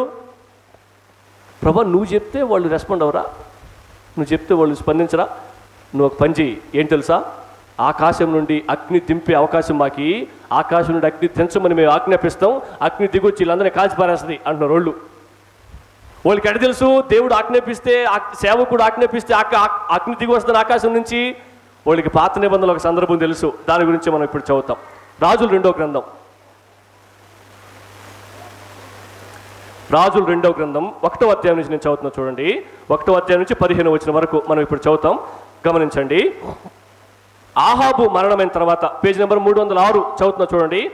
ఆహాబు మరణమైన తర్వాత మోయాబీలు ఇజ్రాయేలు వారి మీద తిరగబడి, అహజ్యా షోమ్రోన్లో ఉన్న తన మేడగది కిటికీలో నుండి కింద పడి, అహజ్యా అనే రాజు షోమ్రోన్లో ఉన్న తన మేడగది కిటికీలో నుండి కింద పడి రోగి అయిపోయాడు. కింద పడిపోయాడు, పాపం దెబ్బలు తగిలి రోగం వచ్చేసిన దానికి.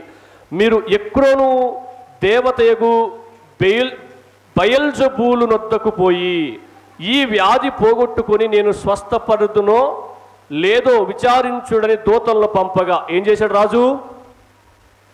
కిటికీ నుంచి పడిపోయాడు, దెబ్బలు తగిలేసినాయి, రోగం వచ్చేసింది. అప్పుడు ఏం చేస్తున్నాడు? ఎక్రోను దేవతయగు బయల్జబూలు దగ్గర పంపించాడంట. ఏమని? ఈ రోగం ఎట్టబోద్ది అని చెప్పి కదా. చర్చికి పోయి మనందరం ఏం చేస్తాం? చీటాకు, తాయిత్తులు, మెళ్ళ దండలు, పస్నీలు, చిలక జోస్యాలు. చిలక బతికే చిలక తెలియదు, నీ బతికేం చెప్తావు? చిలక సిగ్గు లేకుండా, ఏం బుర్ర లేకుండా నువ్వు చిలకని అడుగుతావు పోయి, చిలక నా బతుకు గురించి చెప్పు అని. చిలక ఏం చేస్తుంది? ఆ మొక్కలు తీయడం అలవాటు దానికి. ఏదో ఒక మొక్క తీసి మొహాన్ని బారేస్తుంది. నువ్వు దాన్ని చదువుకుని ఏమో నా బతుకిది అనుకుని నువ్వు వస్తావు. నీ బతుకు గురించి చెప్పాల్సింది ఎవరు? దేవుడు. నువ్వు మాత్రం దేవుడిని అడగు. ఫస్ట్ మీరు గమనించండి, చర్చికి పోయే వాళ్ళైనా, దేవుడిని నమ్ముకున్న వాళ్ళైనా, ఇంట్లో ఏమైనా సమస్య వస్తే, ఇంట్లో ఏమైనా రోగం వస్తే, ఈ మధ్యకాలం నేను ఒక సహోదరి వాళ్ళ కుటుంబంలో సమస్యలు, పెద్ద కొడుకు చచ్చిపోయాడు, చిన్న కొడుకు పిచ్చిగా మాట్లాడుతున్నాడు, 1 గంటకి వెళ్ళిపోతున్నాడు ఇంట్లోంచి. మా అన్నెందుకు చచ్చిపోయాడు చెప్పండి అడుగుతున్నాడట. తర్వాత వాళ్ళ చిన్న కూతురు అనిత, ఆమె పేరు అనిత కూడా మెంటలు చేసిందంట. ఎట్లా మెంటలు చేసిందంటే ఏమేమో మాట్లాడుతూ ఉంది. ఆ వీడియో కూడా చూసిన నేను. ఎందుకు మా పరిస్థితి ఇలా అయిపోతుంది, ఏం జరుగుతుందో మా ఇంట్లో అడుగుతుందామే. అంటే అర్థం ఏంటి? ఎవరో ఏదో చేశారు మా ఇంటికి, మా ఇంట్లో ఏదో జరుగుతుంది అన్న సందేహం. అప్పుడు నేను అడిగిన మొదటి ప్రశ్న ఏంటి తెలుసా? మీరు దేవుణ్ణి నమ్ముకున్నారని అడిగిన. నమ్ముకున్నాం, చర్చికి పోతున్నాం, మేము అందరూ బాప్తిసం తీసుకున్నాం అని అన్నారు. దేవుడు మీకు తోడుగా ఉంటాడని అడిగిన. ఉంటాడు కదా మరి అయితే అని అన్నారు. వెంటనే దేవుడు మీకు తోడుకుంటే వాళ్ళు ఏం చేస్తారు? మీరు ఎందుకు ఇలా ఆలోచిస్తున్నారు? పోయి హాస్పిటల్ చూపించండి వాళ్ళని అని చెప్పిన.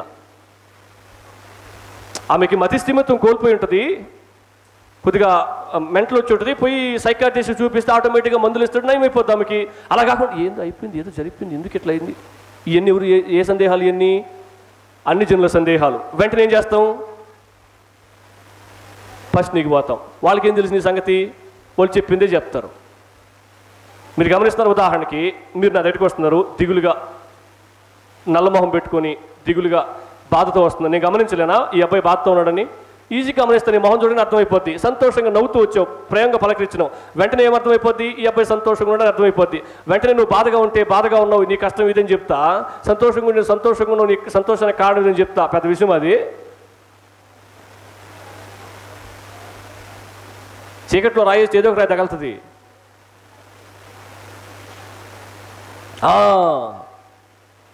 చెప్పేశాడు నా గురించి. నీ గురించి వాళ్ళు చెప్తారు? వాళ్ళ గురించి వాళ్ళు తెలియకే చీకిపిన గోత పట్టేసుకొని చెట్టు కింద కూర్చొని ఇది పెట్టుకొని నీకు 80 రూపాయలు అడుక్కుంటున్నారు వాళ్ళు.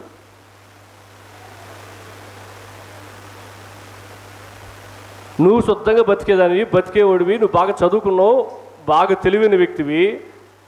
ఏదో చిన్న ప్రాబ్లం ఇంట్లో రాగానే వెంటనే వాటన్నింటిని పక్కన పెట్టేసి పోయి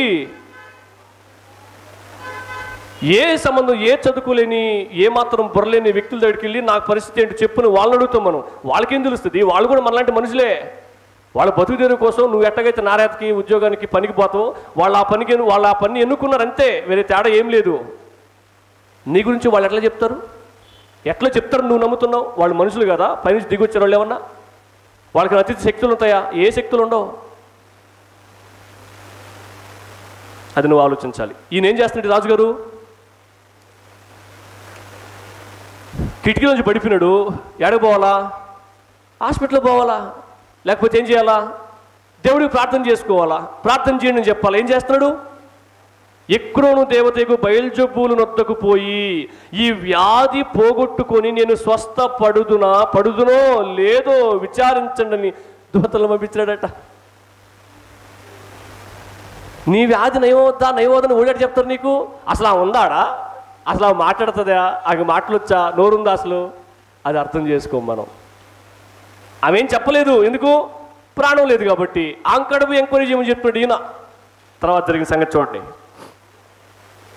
3వ వచనం, యెహోవా దూత తిష్బీయుడైన ఏలియాతో ఇలాగ సెలవిచ్చిన వెంటనే యేసుక్రీస్తు రంగంలో దిగేశాడు. ఎందుకు? నువ్వు నా దగ్గరికి రాకుండా, నా దగ్గర విచారణ చేయకుండా, నన్ను అడగకుండా, నాకు ప్రార్థన చేయకుండా నువ్వు వాళ్ళ మీద ఆధారపడతావా? చెప్తానే సంగతి, నేనేంటో నీకు తెలియజెప్తా అన్నాడు. అర్థమవుతుందా? మన ఊర్లో, మన ఇంట్లో జరిగే సంగతులు సమస్య చిన్నదిగా ఉన్నప్పుడే మనం సమస్య పరిష్కరించుకోకుండా ఏం చేస్తాం? యేసు ప్రభుని గీరి పెద్దది చేస్తాం, ఆయన కోపం వచ్చేటట్టు చేస్తాం, ఆయన కురుగ్గదంతడు. ఇంకా నీకు ఇంకా అర్థం కాలేదా అని ఇంకా పనిష్మెంట్ పెంచుతాడు. కిటికీ పడిపోయినాడు, వ్యాధి వచ్చింది, ఏం చేయాలి? హాస్పిటల్ పోవాలి, లేకపోతే దేవునికి ప్రార్థన చేసుకోవాలి. మీరు అందరూ కలిసి నా కోసం ప్రార్థన చేయండి అని చెప్పాలి. వెంటనే ఏం చేస్తున్నాడు? ఎవరినో ఎంక్వైరీ చేయమని చెప్పినాడా? వెంటనే యేసు ప్రభు రంగంలో దిగేశాడు. యేసు ప్రభు రంగంలో దిగేసి ఏం చేస్తాడు చూడండి. ఏలియా ఇట్లా చెప్పాడంట ఏలియా సేవకుడితో. ఏమని చెప్పాడు? నువ్వు లేచి షోమ్రోను రాజు పంపిన దూతలను ఎదుర్కొని పోయి ఇట్లనము. ఏంటి? ఏ రాజు అయితే దూతలను పంపించాడు కదా, ఆ దేవత కడుపు అడిగి తెలుసుకురానని చెప్పి ఆ దూతల దగ్గరికి వెళ్ళి, అంటే రాజు సంబంధించిన వ్యక్తులు, పనోళ్ళు, వాళ్ళ దగ్గరికి వెళ్ళి వాళ్ళకి ఇట్లా చెప్పును అని చెప్పాడట. ఏం చెప్పాడు చూడండి. రాజుగాడి బాగా డైరెక్ట్గా ఏలియా ఆ రాజు ఎవరైతే పంపించాడు వాళ్ళకడికి పోయినాడు. వాళ్ళకి ఏం చెప్తున్నాడు చూడండి. ఎదుర్కొని పోయి ఇట్లనము, ఇశ్రాయేలు వారిలో దేవుడు అన్నవాడు లేడనుకొని, అండర్లైన్ చేసుకోండి, ఎంత స్ట్రాంగ్ మాట. ఇశ్రాయేలు వారిలో దేవుడు అన్నవాడు లేడనుకొని ఎక్రోను దేవత అయిన బయల్జెబూలు నొద్ద మీరు విచారించబోచున్నారా? అసలు నువ్వు క్రైస్తవుడేనా అంటున్నాడు ఒక మాటలో. అసలు నువ్వు యేసుప్రభుని నమ్ముకున్నావా? యేసుప్రభు గురించి నీకు అసలు తెలుసా? నిజంగా నువ్వు యేసుప్రభు గురించి తెలిస్తే వాళ్ళ మీద ఎందుకు ఆధారపడతావు? ఇప్పటివరకు నేను కొన్ని పేర్లు చెప్పినా కదా. ఇదిగో ఈ మాట మనకు కూడా చాలాసార్లు వర్తిస్తుంది. మన సూర్యుడి మీద, చంద్రుడి మీద, భూమి మీద, నిప్పు మీద, గాలి మీద, నీళ్ల మీద, అవునా? సముద్రపు నీళ్ళు తెచ్చుకొని ఇంటి చుట్టూ చల్లుకుంటాం. ఏం మెట్ల పనులు? మట్టికి మంత్రించి ఇంటి చుట్టూ చల్లుకుంటాం. మట్టికి మంత్రిస్తే మహిమ వచ్చేస్తుందా? మట్టికి ఎట్టో గొంతులో పోసుకోవాలా, ప్రాణం పోతుంది.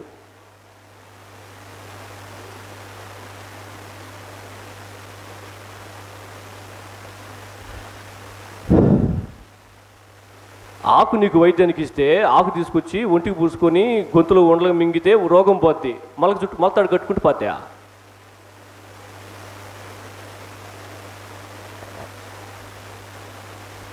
ఇశ్రాయేలు వారిలో దేవుడు అన్నవాడు లేడనుకొని ఎక్రోను దేవతైన బయల్జెబూలు వద్ద మీరు విచారించబోతున్నారా? చూడండి ఏలియా ఇలా చెప్తున్నాడు. ఎవరు పంపించాడు ఏలియాని? దేవుడే. కాగా యెహోవా సెలవిచ్చినదేమనగా, నీ వెక్కిన మంచము మీద నుండి దిగకుండా నీవు నిశ్చయంగా మరణమవుదువని ఏలియా వారితో చెప్పి వెళ్ళిపోయాను. ఏమన్నాడు? నువ్వు కిటికీ నుంచి పడ్డావు కదా, నీకు రోగం వచ్చింది కదా, దెబ్బతగిలింది కదా, నీకు ఆ రోగం నీ జీవితాంతం నయం అవుదని చెప్పు మీ రాజుకని చెప్పాడంట. నువ్వు ఏ రోగం వల్ల అయితే మంచం ఎక్కవో ఆ మంచం దిక్కుండా చచ్చిపోతావు నువ్వు అన్నాడంట. చూసావా? దేవునికి రోషం పుట్టిస్తామా మనం? మన సృష్టికర్త దేవుడు. రోగాన్ని నయం చేసే ఆ శక్తి, అధికారం కూడా ఎవరికి ఉంటుంది? దేవుడికే ఉంటుంది. ఎవరి మీద ఆధారపడాలి మనం? దేవుడి మీద ఆధారపడాలి. వైద్యం కోసం పోలీస్ స్టేషన్కి పోతే ఎట్లుంటుంది? పోలీసులు ఏం చేస్తారు? అలా నువ్వు వైద్యం కోసం ఎవరి దగ్గరికి వెళ్ళాలి? దేవుడి దగ్గరికి వెళ్ళాలి. కానీ నువ్వు అన్ని దేవతల మీద ఆధారపడ్డావు కదా, నీ రోగం నశించకుండా నువ్వు మంచం దిక్కకుండా మరణించిపోతావు అని చెప్పాడు. తర్వాత చూడండి 5వ వచనం చదువుతున్నా. తర్వాత ఆ దూతలు రాజు వద్దకు వచ్చారు. వెనక్కి వచ్చేసారు వాళ్ళు. మీరెందుకు తిరిగి వచ్చిరని రాజు అడిగాడట. వారు అడగగా వారు, ఒక మనుష్యుడు మాకు ఎదురుపడి, ఆయనకి ఏలి అని పేరు కూడా తెలియదు, ఒక మనుష్యుడు మాకు ఎదురుపడి మిమ్మల్ని పంపిన రాజు వద్దకు తిరిగిపోయి అతనికి ఇదిగో ఈ సంగతి తెలియజేయండి అన్నాడట. నువ్వు మంచం మీద తిక్కకుండా చచ్చిపోతావు అని చెప్పారంట వాళ్ళు. యెహోవా సెలవిచ్చింది ఏమనగా, ఇశ్రాయేల్లో దేవుడు అన్న, మళ్ళీ చెప్తున్నాడు, ఇశ్రాయేల్లో దేవుడు అన్నవాడు లేడనుకొని ఎక్కడను దేవతకు బయలుజెబులతో విచారణ చేయటకు నువ్వు దూతల్ని పంపుచున్నావే, నీ వెక్కిన మంచము మీద నుండి దిగి రాకుండా నిశ్చయముగా నీవు మరణం అవుతావు అని అతడు పలికెనని వారు చెప్పగా, ఆయన అంటున్న మాటను తెలుసా, మిమ్మల్ని ఎదుర్కొని వచ్చి ఈ మాటలు చెప్పినవాడు ఎలాగుంటాడు? చూడలేదు కదా, రాజు మంచం మీద ఉన్నాడు కదా, మీకు ఎదురుగా వచ్చి ఈ మాటలు చెప్పిన ఎలాగుంటాడు అని అడిగారంట. ఏ వేషం వేసుకున్నాడు అని అడిగారంట. తెలిసేసుకోవడానికి, ఎవరు ఈయన అని చెప్పి తెలుసుకోవడానికి. వెంటనే వాళ్ళు ఏం చెప్తున్నారు చూడండి. అందుకు వారు 8వ వచనం, అందుకు వారు, అతడు గొంగళి ధరించుకొని రగ్గు నడుమునకు తోలు దట్టి కట్టుకొనిన వాడని ప్రత్యుత్తరమియ్యగా, ఆ మనుషుడు త్రిస్పీయుడైన ఏలియా అని అతడు చెప్పెను. అర్రే, అసలు సంగతి ఏం తెలుసా? దేవుడే ఏలియా ప్రవక్తను పంపించాడు నీ ముందు. తోలు దట్టి కట్టుకొని ఆ రగ్గు కప్పుకొని తిరిగే వ్యక్తి ఎవరు తెలుసా? ఏలియా ప్రవక్త. ఏలియా ప్రవక్తకి చెప్పి పంపించింది ఎవరు తెలుసా? యేసు ప్రభువే. యేసు ప్రభువే చెప్పి పంపించాడు నాకు. ఏమని చెప్పాడు తెలుసా? నువ్వు నా మీద ఆధారపడకుండా నువ్వు పోయి ఎక్రోను దేవత మీద, బయల్జుబుల మీద ఆధారపడతావా, నువ్వు మంచం దిక్కకుండా ఈ రోగంతోనే చచ్చిపోతావని చెప్పింది ఎవరు తెలుసా? ఏలియా ప్రవక్త. ఏలియా ప్రవక్త ద్వారా చెప్పింది ఎవరు తెలుసా? దేవుడే. 9వ వచనం చూడండి. వెంటనే రాజు, మళ్ళీ కాంప్రమైజ్ అవ్వము, మనం చచ్చేదా కాంప్రమైజ్ అవ్వము. అవును, చూడండి ఆడ. వెంటనే రాజు ఏం చేశాడు? అరే, ఏలియా చెప్పినాడు రా ప్రభువా క్షమించు, నేను తొందరపడినా, నాకు అర్థం కాల, ఇప్పటికీ నాకు ఎలగలేదు, ఇప్పుడు వెలిగింది, అమ్మా నన్ను క్షమించు ప్రభువా, నేను నీ మీద ఆధారపడాల్సింది, అదిగో ఆ ఎక్రోన్ దేవత మీద ఆధారపడి నన్ను క్షమించు అన్నాడు అనుకుంటున్నారా? అనలా. అప్పుడే అనాలి కదా, అనలా, అండు. మనం అంటే కదా ఆయన అంటాడు. మళ్ళీ ఏమన్నాడు చూడండి. వెంటనే రాజు 50 మందికి అధిపతి అయిన ఒకరిని వాని 50 మందితో కూడా ఏలియా యొద్దకు పంపాడు. ఏం చేశాడు? ఒక లీడర్ను పెట్టి 50 మందిని పంపించాడట ఆయన కాడికి, ఏలియా కాడికి. మొత్తం ఎంతమంది? 51 మంది. లీడర్ ఒక ఆయన, 50 మంది ఏలియా కాడికి పంపించాడంట. పంపించి ఏం చెప్తున్నాడు చూడండి. 50 మంది పంపించి, అతడు కొండ మీద కూర్చొని ఉండగా, ఏలియా కొండ మీద కూర్చోంటే అధిపతి ఎక్కి, అది ఆ లీడర్ ఎక్కి అతని సమీపముగా పోయి, దైవజనుడా నీవు దిగి రావాలని రాజు ఆజ్ఞాపించుచున్నాడు, నేను పోయి ఏలిని తీసుకురాపోయినరా అని చెప్పినాడేనా? అంతే కదా. మనం బావు పాస్టే మన కాళ్ళ కాడికి రావాలా? వస్తాడు, వస్తాడు. ఆజ్ఞాపించుచున్నాడు నేను. 10వ వచనంలో అందుకు ఏలియా ఏమన్నాడు చూడండి. నేను దైవజనుడనైతే, చూడండి, నేను గనక సేవకుడిని అయితే ఏమన్నాడు చూడండి. అగ్ని ఆకాశమును దిగివచ్చి నిన్ను నీ 50 మందిని దహించుగాక అని 50 మందికి అధిపతి అయిన వానితో చెప్పగా, అగ్ని ఆకాశం నుండి దిగి వాని 50 మందిని కాల్చి బూడి చేసేసింది. అయిపోయింది కదా. తర్వాత చూడండి, మరలా రాజు 50 మంది మీద అధిపతి అయిన ఒకరిని మరి ఒకరిని వాని 50 మందితో కూడా పంపగా, మళ్ళీ పంపించాడంటే 51 మందిని. ఏం చెప్పలేక ఫస్ట్ రోగం వచ్చింది, కిటికీలోంచి పడి, అప్పుడు యేసు ప్రభు ప్రార్థన చేయాల్సిన రాజు అన్ని దేవతల మీద ఆధారపడ్డాడు, అన్ని ఆచారాల మీద ఆధారపడ్డాడు. సరే ఆధారపడ్డాడు. యేసు ప్రభు చెప్పాడు ఎవరి ద్వారా?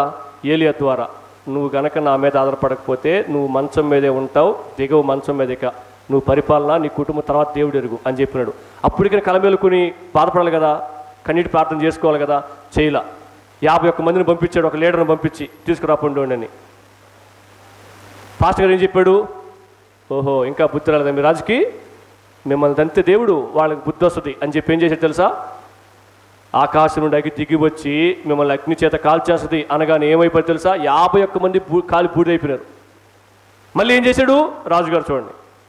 11వ వచనం, మరల రాజు 50 మంది మీద అధిపతి అయిన మరి ఒక్కరిని వాని 50 మందితో కూడా పంపగా వీడు వచ్చి, రెండో లీడరు, దైవజనుడా త్వరగా దిగి రమ్మని రాజు ఆజ్ఞాపించున్నాడని నేను.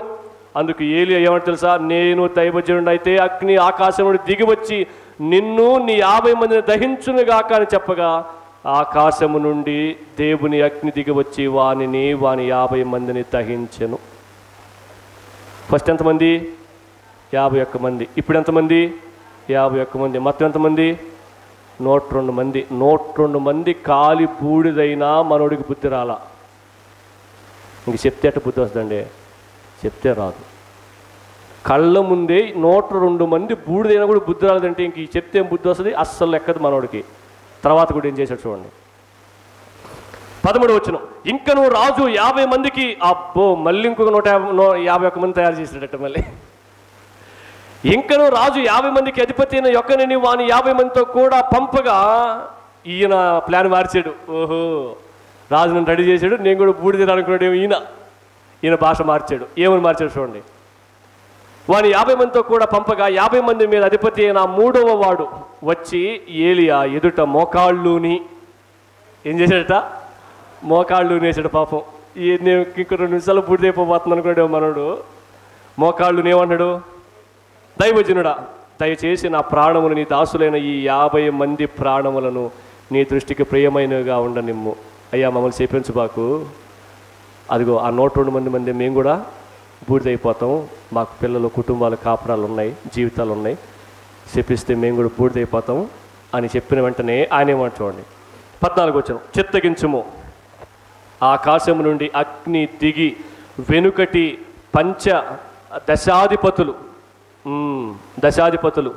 ఇద్దరిని వాని 50 మందితో కూడా దహించను.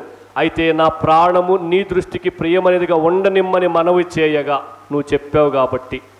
తర్వాత, యెహోవా దూత వానికి భయపడక వానితో కూడా దిగిపోమ్మని ఏలియాకు సెలవిచ్చెను.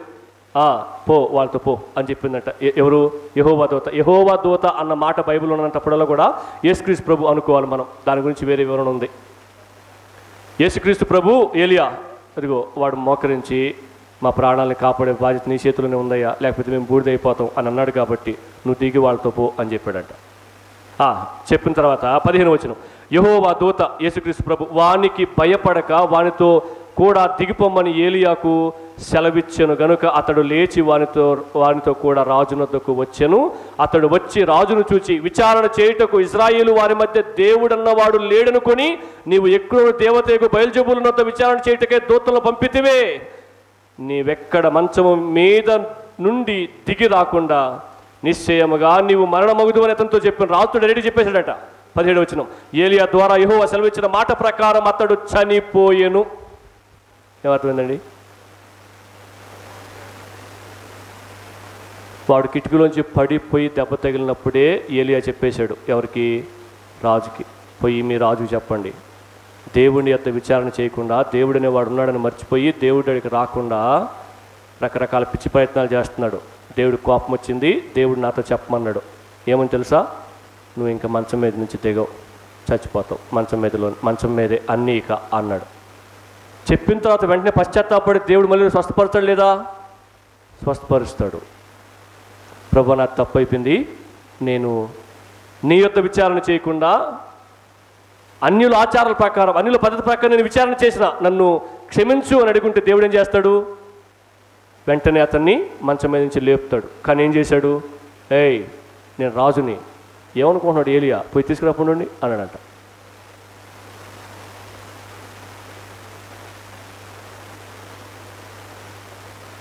భారతదేశ ప్రధాని అయినా, ఆంధ్రప్రదేశ్ ముఖ్యమంత్రి అయినా మీతో పాటు కూర్చొని దేవునికి ప్రార్థన చేసుకోవాలి, సేవకుల చేత ప్రార్థన చేయించుకోవాల్సిందే, అంతే. లేదు నేను పెద్ద లీడర్ని ఎరగబొడి చేస్తాను అనుకుంటే నీ ఇష్టం. అదిగో దేవుడు సంఘాన్ని కాయడానికి సేవకులు నియమించడండి. లేదు నాకు కాపర్ అవసరం లేదు, నేనే పాస్టర్ అనుకుంటే నీ కర్మ, రేపు దేవుడు చెప్తాడు నీ సంగతి. నిజం, చాలామంది సేవకుల చేత నడిపించబడకుండా తమ ఇష్టానుసారంగా దారి తొలగిపోతున్నారు. అది చాలా ప్రమాదకరం నీకు. మనం ఆ ప్రసంగాన్ని చూడలేం కాబట్టి, చూడడానికి ఇప్పుడు మనం నిర్ణయం తీసుకోలేదు కాబట్టి, యాకోబు గురించి ఆలోచన చేస్తున్నాం కాబట్టి ఈ సందర్భాన్ని గుర్తు చేసుకుని యాకోబు ఏమన్నాడు ఇప్పుడు చదువుదాం. యాకోబు అన్న మాటలు మనకి ఇప్పుడు ఈజీగా అర్థమవుతాయి. యాకోబు ఏమన్నాడు? ఎక్కడ? లూకాసు వార్త 9వ అధ్యాయం 54వ వచనంలో ఏమన్నాడు? శిష్యులైన యాకోబును యోహాను అది చూచి, ప్రభువా, ఆకాశం నుండి అగ్ని దిగి వీరిని నాశనం చేయనట్లు మేము ఆజ్ఞాపించడం నీకు ఇష్టమా? చెప్పు, నీకు ఇష్టమో చెప్పు, నేను ఇప్పుడు ఆకాశం నుండి అగ్ని దిగి వచ్చి వీళ్ళందరినీ కాల్చి బూట్ చేయాలని పలుకుతా అన్నాడట. ఎందుకు చెప్పినావు యాకోబు మాట అంటే, అదిగో అక్కడ ఏలియా సందర్భంలో చేసినాడు కదా, అట్లా జరగాలి ఇక్కడ. ఎందుకంటే వీళ్ళకి నీ మాట అంటే లెక్కలేదు, నీకు భయపడట్లే వీళ్ళు. కాబట్టి ఆకాశం నుండి అగ్ని దిగొచ్చి వీళ్ళని కాల్చేయాలని చెప్పి మేము ఆజ్ఞాపించడం నీకు ఇష్టమో చెప్పు, ఇప్పుడు పిలిచేస్తాం. ఎవరిని? అగ్నిని అన్నారట. వెంటనే యేసు ప్రభువు అన్నాడు చూడండి, ఆయన వారి తట్టు తిరిగి వారిని గద్దించెను. ఆయన వారి తట్టు తిరిగి వారిని గద్దించెను. ఎందుకు తెలుసా అండి ఈ మాట మీకు నేను గుర్తు చేసేది? దేవుడు ఎందుకు వచ్చాడో తెలియదు. ఇప్పటి వరకు చాలామంది యేసుప్రభుని నమ్ముకున్నామని భావిస్తున్న చాలామందికి ఇప్పటికీ సంవత్సరాల తరబడి యేసుప్రభు నమ్ముకున్నా యేసుప్రభు భూమి మీదకి ఎందుకు వచ్చాడో చెప్పు అంటే ఇదిగో ఇయే చెప్తారు. నాకు బాగలేదా, ఆ రోగం బాగు చేయడానికి వచ్చినాడు అని చెప్తారు. రోగం బాగు చేయడానికి ఆయన అక్కడి నుంచి ఇక్కడికి రావాల్సిన అవసరం ఏముంది?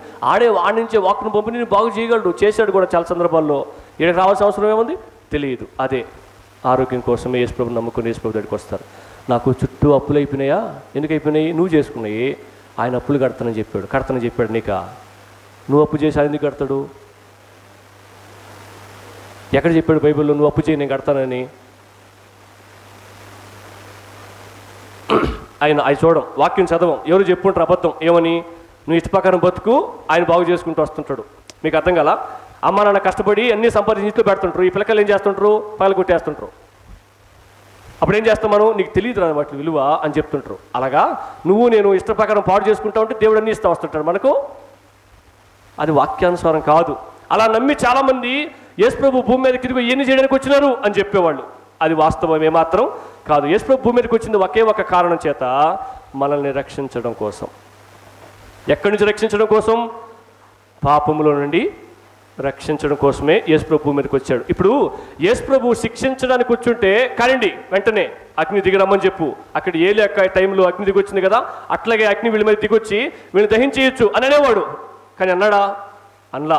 ఏమన్నాడు? వాళ్ళ వైపు చూసి వాళ్ళని గద్దించాడు. అరే నేను వచ్చింది దేనికి, మీరు చెప్పేది ఏందిరా అని అడిగినాడు. వాళ్ళకి యేసుప్రభు పని చేయడం ఆసక్తే, కానీ ఎలా చేయాలో తెలియదు.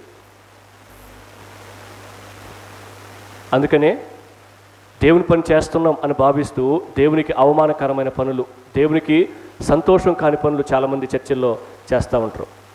నవరంగ మేళం పెట్టడం క్రిస్మస్కి మేలేనా? ఏంది? కీలు గుర్రాలు క్రిస్మస్కి అంటే యేసుప్రభు పుట్టినరోజుకి పాట కచేరీ మంచిదే కదా, మనం కూడా పెడదామా? యేసుప్రభు పాటలే పాడదాం, మంచిదేనా? యేసుప్రభు పేరు పెట్టుకొని ఇవన్నీ చేయొచ్చా? మరి యేసుప్రభు పనే చేస్తున్నాం, యేసుప్రభు పనికే ఖర్చు పెడుతున్నాం, యేసుప్రభు పనికే కష్టపడుతున్నాం. కానీ యేసుప్రభుకి మహిమ మాత్రం రావట్లా. మనం చేసిన కష్టానికి, మనం చేసిన పనికి, మనం పెట్టిన ఖర్చుకి యేసుప్రభు సంతోషించడం కంటే బాధపడతాడు. శబాష్ అని అనడం కంటే శిక్షిస్తాడు. ఎవడు చెప్పాడురా నీకు అటు చేయమని? నేను చెప్పినాను నీకు. ఏం చేయాలో తెలుసా అసలు నీకు? బైబిల్లో ఎందుకు వచ్చినావు చర్చికి అసలు తెలుసా అని అడుగుతాడు. ఎప్పుడు? రేపు. ఇప్పుడు అడుగుంటే బాగుండేది, కానీ ఇప్పుడు అడగల ఆయన పాపం. ఎందుకు? నీకు టైం ఇచ్చాడు కాబట్టి. వెంటనే వాళ్ళ వైపు తిరిగి ఏం చేశాడు? వాళ్ళని గమ్మునండి అన్నాడు. అక్కడి నుంచి వాళ్ళని కాల్చిపారేయాలా? నేను ఎందుకు వచ్చింది తెలుసా మీకు? నశించిపోతున్న వ్యక్తిని వెదకి రక్షించడం కోసం వచ్చిన, అది తెలుసుకో అని చెప్పి వాళ్ళని గద్దించాడు. మొదటిసారి యేసుప్రభు రక్షించడానికి వచ్చాడు, రెండోసారి గ్యారంటీగా ఎట్లాగ వస్తాడు తెలుసా? శిక్షించడానికే వస్తాడు. ఇప్పుడు వాళ్ళు చెప్పారు కదా, అగ్ని చేత వాళ్ళని కాల్చేద్దామా అని అంటే, వద్దు, తప్పు, అట్లా ఆలోచించకూడదు అన్నాడు కదా. కానీ రేపు వాళ్ళు చెప్పబడలే. ఎవరు? యాకోబు యోహానులు వచ్చి ప్రభువా ఇదిగో వీళ్ళు నేను నమ్మలా, వీళ్ళు నీకు చెప్పినట్టు నడవలా, వీళ్ళు కాల్చిపరి అని చెప్పబడలే, ఆయనే కాల్చిపారేస్తాడు. ఎందుకు? ధవళ సింహాసనపు తీర్పు, రెండవ రాకడలో వచ్చే తీర్పు దానికి సంబంధించిందే. ఇంతకీ ఈ సమరయులు ఎందుకు పోవన్నారు, అసలు ఈ సమరయులు ఎవరు అని దాని గురించి నేను ఒక మాట చెప్పి 3వ పాయింట్లోకి వెళ్ళిపోతా. ఈ సమరయులు ఎవరు అంటే, సొలొమోను తర్వాత ఇజ్రాయిల్ రాజ్యం 2గా విభజించబడుతుంది. 12 గోత్రాల ప్రజలు 2 గోత్రాలు ఒకవైపు దక్షిణ రాజ్యంగా, 10 గోత్రాల ప్రజలు ఉత్తర రాజ్యంగా విభజించబడతారు. విభజించబడిన తర్వాత ఈ 10 గోత్రాల ఇజ్రాయిల్ రాజ్యం మీదకి అష్షూరు రాజులు వచ్చి వాళ్ళతో యుద్ధం చేసి వాళ్ళని కొట్టి ఆ యెరూషలేము ఆ ఇజ్రాయిల్ దేశంలో నుంచి వాళ్ళని ఆ అష్షూరు రాజ్యానికి తీసుకెళ్ళిపోతారు. తీసుకెళ్ళిపోయిన తర్వాత ఊరంతా ఖాళీ కదా. అప్పుడు ఏం చేస్తారంటే వాళ్ళు ఊరంతా ఖాళీగా ఉండకూడదని చెప్పి అన్ని జనులను తీసుకొచ్చి ఇజ్రాయిల్ దేశంలో పెడతారు అష్షూరు రాజులు. అర్థమవుతుందా? ఊరంతా తీసుకెళ్ళిపోతారా? ఊరంతా తీసుకుపోరు, కొందరిని పెట్టుంటారు. ఉదాహరణకి మన ఊళ్ళు 80 ఇళ్ళు అనుకో, 60 ఇళ్ళు తీసుకెళ్ళిపోయి 20 ఇళ్ళు పెట్టేసి పోయినారు అనుకో, ఆ 20 ఇళ్ళు పనికిరాని అనుకోవాలి మనం. పనికొచ్చే తీసుకుపోతారు శత్రువులు, పనికిరాని ఆడి పారేసిపోతారు. 20 ఇళ్ళు ఆడబెట్టిపోయారు, వీళ్ళు ఇజ్రాయిలులే. 60 ఇళ్ళు ఖాళీ అయిపోయేసరికి ఊరంతా ఖాళీ అయిపోయింది కదా. అప్పుడు ఏం చేస్తారు తెలుసా? బయట అన్ని జనులను తీసుకొచ్చి ఆ 60 ఇళ్ళల్లో వాళ్ళని కాపరాలు పెట్టేసి నివాసం పెట్టేశారంట. అప్పుడు ఈ అన్ని జనులు ఇతర దేవతలను దేవుళ్ళను ఆరాధించేవాళ్ళు. వీళ్ళు యేసుప్రభు ఉండే స్థలంలోకి వచ్చినారు. వెంటనే వీళ్ళు ఏం చేశారంటే వాళ్ళని ఆరాధిస్తూ యెహోవా దేవుడిని కూడా ఆరాధిస్తూ ప్రారంభించారు అనమాట. 2 చేస్తూ వచ్చేవాళ్ళు. ఒక పక్క తిరణాలు చేస్తాం, ఒక పక్క క్రిస్మస్ పండుగ కూడా చేస్తాం. అట్ట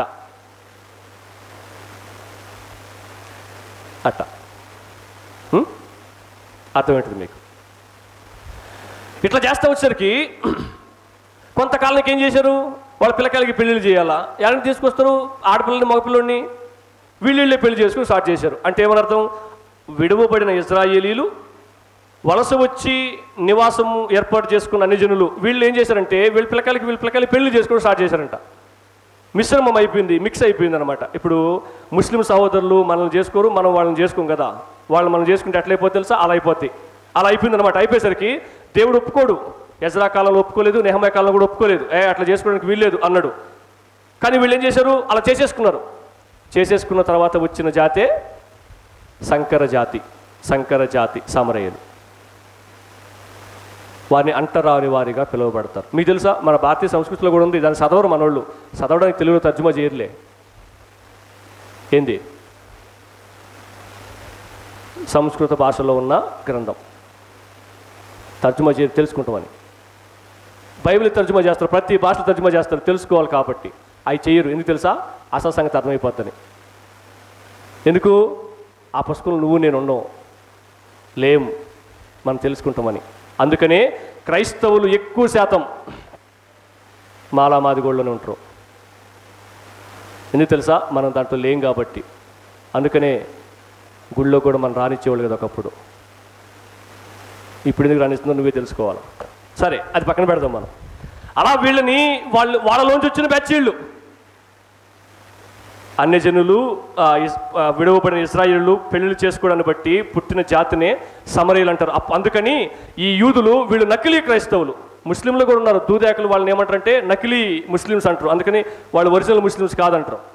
కొన్ని పేర్లు పెట్టి పిలుస్తారు, వాళ్ళే మా ఒరిజినల్ ముస్లిమ్స్ అని పిలుస్తారు. అలాగే క్రైస్తవులో కూడా, క్రైస్తవులు అనకూడదు, యూదుల్లో కూడా నకిలీ యూదులు ఉండేవాళ్ళు.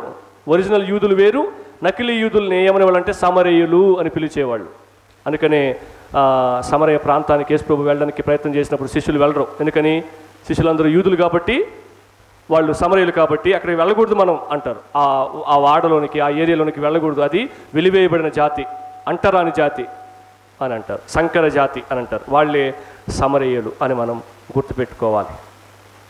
ఇక్కడ యాకోబు దేవుడిని ఆసక్తితో అనుసరించడానికి ప్రయత్నం చేసినా కానీ సరిగా అర్థం చేసుకోకుండా ప్రయత్నించడాన్ని బట్టి కొన్ని లోపాలని యాకోబులో మనం గమనిస్తూ ఉన్నాం. మరొక విషయాన్ని కూడా మనం చూద్దాం యాకోబుకి సంబంధించి. మత్తయి సువార్త 20వ అధ్యాయం 20వ వచనం నుంచి 23వ వచనం వరకు కూడా మనం చూస్తే ఇక్కడ కూడా మనకు కొన్ని స్పష్టంగా అర్థమవుతాయి. మత్తయి సువార్త 20వ అధ్యాయం.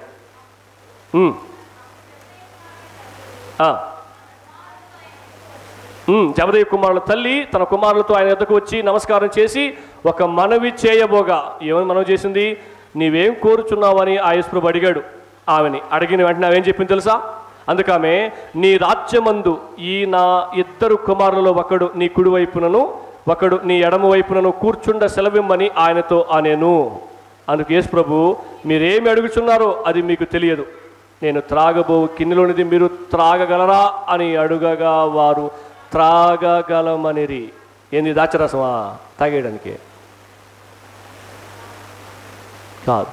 నేను అనుకునేవాడిని, నేను మీ వలె విశ్వాసగా కింద కూర్చున్నప్పుడు, పాస్టర్ పరిస్థితి వేరురా, పాస్టర్కున్న సౌకర్యాలు, పాస్టర్కున్న గౌరవం, పాస్టర్కున్న విలువ, ఇంట్లో తీసుకుపోయి పాస్టర్కి పెట్టి అన్నం అనుకునేవాడిని. మనం కూడా పాస్టర్ అయిపోతే బాగుంటుంది అనుకునేవాడిని. కానీ ఇక్కడ నిలబడినప్పుడు తెలుస్తుంది ఆ హీట్, ఆ ప్రెషర్. ఒక పాస్టర్ గారు అంటాడు, దేశానికి ప్రధానమంత్రిగా ఉండొచ్చేమో కానీ పాస్టర్గా ఉండలేవు అంటాడు. ఈమెమంటుంది? అయ్యగారు, నీ కుడి పక్కన ఒకడిని ఎడమ పక్కన ఒకడిని పెట్టేసుకో, హోంమంత్రిగా చెప్పండి, డిప్యూటీ సీఎంగా పెట్టేసుకో అని చెప్తుంది. ఎవరిని? యాకోబుని, యోహాన్ని. ఎందుకని? మీ తమ్ముళ్ళే కదా వీళ్ళిద్దరూ, రక్త సంబంధం వాడేసింది. అందుకనే సంఘాలు ఎక్కిరావు.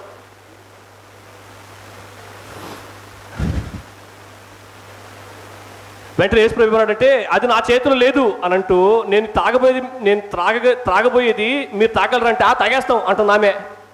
ఎందుకంటుందో కూడా తెలియదు, ఏం తాగబోతున్నాడో కూడా తెలియదు. యేసు ప్రభు చనిపోయి తిరిగి లేచిన తర్వాత దెయ్యం వరిసింది ఆమె. నేను తాగబోయేది నువ్వు తాగేస్తా అంటుంది. తర్వాత వెంటనే యేసు ప్రభు ఏమన్నాడు తెలుసా? ఆయన, మీరు ఈ నా గిన్నెలో త్రాగుదురు కానీ నా కుడి వైపున నా ఎడమ వైపున కూర్చుండ నిచ్చుట నా వశము లేదు. నా తండ్రి చేత ఎవరికి సిద్ధపరచబడినో వానికే అది దొరుకునని చెప్పాను. సో ఇక్కడ కూడా వాళ్ళకి దేవుడు గద్దించినట్లుగా తెలియపరచబడతా ఉంది. ఏమర్థమైంది మీకు? ఆయనను అనుసరించాడు యాకోబు, తర్వాత ఇంకోటి ఏంటి, ఆసక్తిని చూపాడు. కానీ ఆయన చూపిన ఆసక్తి దేవునికి సంతోషాన్ని కలిగించే స్థితిలో లేదు. మనం చూపే ఆసక్తి దేని విషయంలో అని ఆలోచన చేయాలి.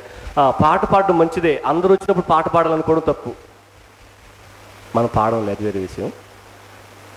కొంతమంది ఏం చేస్తారు, పాట ఇమ్మని చెప్తారు. ఆ పాట కూడా ఎప్పుడు తెలుసా? జనాలు అందరూ వచ్చిన తర్వాత తీయమని చెప్తారు. ఎందుకు? అందరూ వస్తే కదా ఏం పాడుతున్నారా అని అనుకుంటారని. అందుకని ఎక్కువ శాతం మంది ప్రజలు దేవుని బిడ్డలు చర్చికి వస్తూ అందరి కళ్ళలో పడాలని ప్రయత్నం చేస్తారు. అది చాలా పెద్ద ప్రమాదం. ఆసక్తిని చూపుతున్నారు కానీ వాళ్ళ ఆసక్తి దేవుని సంతోషాన్ని కలిగించేదిగా లేదు అని మనం గుర్తు చేసుకోవాలి. ఇది రెండో విషయం. మూడో విషయం త్వరగా నేను చెప్పి ముగించడానికి ప్రయత్నం చేస్తా. మన ఆసక్తి వాక్య పరిధిలో ఉందా లేదా అని మనం పరిశీలన చేసుకోవాలి. మన ఆసక్తి వాక్య పరిధిలో ఉందా లేదని చూసుకోవాలి. మూడవది, అర్పించుకొనిన వాడు. అపోస్తుల కార్యములు 12వ అధ్యాయం, త్వరగా చదవండి. అపోస్తుల కార్యములు 12వ అధ్యాయం 1వ వచనం 2వ వచనం. దాదాపు అదే కాలమందు రాజైన హేరోదు సంఘపు వారిలో కొందరిని బాధ పెట్టుటకు బలత్కారంగా పట్టుకుని యోహాను సహోదరుడని యాకోబును ఖడ్గముతో చంపించెను. ఏం చేశాడు? హేరోదు రాజు ఏం చేశాడు తెలుసా? సంఘములో ఉన్న వారిని బాధ పెట్టాలని నిర్ణయించుకున్నాడట. వెంటనే ఏం చేశాడు? యాకోబుని ఖడ్గంతో నరికి చంపించేశాడు. ఎందుకు? ఈయనే కదా లీడర్. ఆకుల్ని, రెమ్మల్ని, కొమ్మల్ని కొడితే చాలా టైం పడుతుంది. మొదలు నరికేసామనుకో చెట్టే పడిపోద్ది. కొమ్మల్ని, ఆకుల్ని నరకాల్సిన అవసరం లేదు, టైం వేస్ట్. మొదలు నరికేసామనుకో కొమ్మలు, ఆకులు ఆటోమేటిక్గా ఎండిపోతాయి. ఇక వాటిలో జీవం, ప్రాణం ఏమీ ఉండదు. ఏమర్థమైంది మీకు? సంఘానికి నాయకుడు యాకోబుగా ఉన్నప్పుడు వెంటనే యాకోబుని చంపేస్తే వీళ్ళందరూ భయపడి వెళ్ళిపోతారు అనుకున్నారు. అందుకని యాకోబుని నరికి చంపేశారు. బాధాకరం విషయం ఏంటి తెలుసా? సంఘాన్ని భారంతో కష్టపడి అన్ని భుజాల మీద వేసుకుని లాక్కోబోతూ నీకు సువార్త ప్రకటించి చర్చిలోకి తీసుకొస్తే నువ్వు సేవకుడి తిరుక్కుంటావు. ఎట్లా చర్చిలోకి వచ్చినా కూడా మర్చిపోతావు. నువ్వు బయట నుంచి సేవ జరగకూడదు, సంఘం హింసించబడాలి, సంఘానికి వ్యతిరేకత రావాలి, సౌండ్ ఎక్కువ పెడుతున్నారు, డిస్టర్బెన్స్ చేస్తున్నారు, మీ ఇళ్ల పక్కన ఉండలేకపోతున్నాం అని విమర్శిస్తుంటే నువ్వు పోయి వాళ్ళకే వంత పాడతావు. మైకులు ఆపిమను, ప్రార్థన ఆపిమను, వాక్యం చెప్పని కూడా చేసేయండి, చర్చి మూసేయండి అని చెప్తున్నావు. నువ్వు నీకు అర్థం కావట్లేదు. నువ్వు వాళ్ళకి సపోర్ట్ చేస్తే అదే అర్థం. ఏం జరిగింది అక్కడ? సంఘానికి హింస పెట్టాలి, నాయకుడిని తీసేస్తే సంఘం ఉండదు అని ఆలోచన చేశారు. వెంటనే నాయకుడిని యాకోబుని చంపేశారు. ఎందుకు చంపేశారని చెప్పి బైబిల్లో అంత ఎక్కువగా యాకోబు గురించి రాయబడేది. కానీ ఆ సంఘ పితరులు, సంఘ చరిత్రలో క్లెమెంట్ అనే సేవకుడు తన యొక్క పుస్తకంలో ఇలా రాశాడంట. ఏమని తెలుసా? యాకోబు నరికి చంపేయడానికి తీసుకెళ్తున్నాడు సైనికులు. యాకోబు అప్పుడు కూడా సువార్త చెప్తున్నాడట పక్కన అతనికి. ఏమని తెలుసా? అరే, నువ్వు చంపితే చంపినావు, కానీ యేసుప్రభుని నమ్ముకోరా, రక్షింపబడతావు, లేకపోతే నువ్వు నరకానికి పోతావురా, శిక్షించబడతావురా అని చెప్తున్నాడట. వెంటనే అతను ఏం చేశాడు తెలుసా? ఆయన చెప్పిన సువార్తకి మారుమనసు పొంది, సార్ నన్ను క్షమించండి, నేనే మిమ్మల్ని చంపబోయేది అని చెప్తున్నాడట. నేనే మిమ్మల్ని కత్తితో నరికేయబోయేది అని చెప్తూ నన్ను క్షమించండి అన్న మాటకి ఆ మాట హేరోదుకి తెలిసిపోయిందంట. తెలిసిపోతే వెంటనే ఏం చేశాడు తెలుసా? వీడు యాకోబుని క్షమించమని అడిగాడని చెప్పి వెంటనే ఏం చేశాడు తెలుసా? ఇతన్ని కూడా నరికి చంపించేశాడట. అటువంటి పరిస్థితుల్లో, అంటే యేసుప్రభు రక్షింపబడడానికి పిలిచాడు, యేసుప్రభు ఆయన పని కొరకు పిలిచాడు, యాకోబు యేసుప్రభుని అనుసరించాడు, యాకోబు యేసుప్రభు పని పట్ల ఆసక్తిని చూపాడు. యాకోబు చివరిగా ఆయనకు తన జీవితాన్ని, చివరికి తన ప్రాణాన్ని అర్పించుకున్నాడు. ఈ లోకంలో వాళ్ళ జీవితం ఏమాత్రం కూడా అరే ఎందుకు ఇలా వీళ్ళు ఇట్లా అయిపోయినారు, ఏం సాధించినారు వీళ్ళు యేసుప్రభుని నమ్ముకొని అని అనిపించవచ్చు. కానీ రేపు వాళ్ళు పరలోక రాజ్యంలో నీకంటే నాకంటే విలువైన స్థితిలో ఉండబోతున్నారు. దేవుడు వాళ్ళకి ఆ స్థాయిని ఇవ్వబోతున్నాడు. యేసుక్రీస్తు ప్రభు కూడా అలాగే చనిపోయాడు. చాలామంది అలాగే చెప్తారు, అరే ఆయనే రక్షించుకోలేకపోయాడు, నిన్నే రక్షిస్తాడు, ఆయన నమ్ముకుంటామేంటి నువ్వు అని చాలామంది అడుగుతారు. కానీ యేసు ప్రభు అలా చనిపోయింది దేనికి, ఎవరికి తెలియదు. రేపు ఆయన చనిపోయి తిరిగి లేవడం ద్వారా, అలాగే చేతగాని వ్యక్తిగా చనిపోయి తిరిగి లేవడం ద్వారా ఆయనకి ఆ దేవుడు ఎంత గొప్ప స్థాయినిచ్చాడో, ఏ లోకములో అయితే ఆయన వెలివేయబడి, అపహాస్యం చేయబడి, హింసింపబడి చంపివేయబడ్డాడో అదే లోకానికి ఆ యేసుక్రీస్తు ప్రభువే తీర్పరిగా రాబోతున్నాడు, జడ్జిగా రాబోతున్నాడు. హల్లెలూయా. ఎట్లా ఉంటుందో తెలుసా?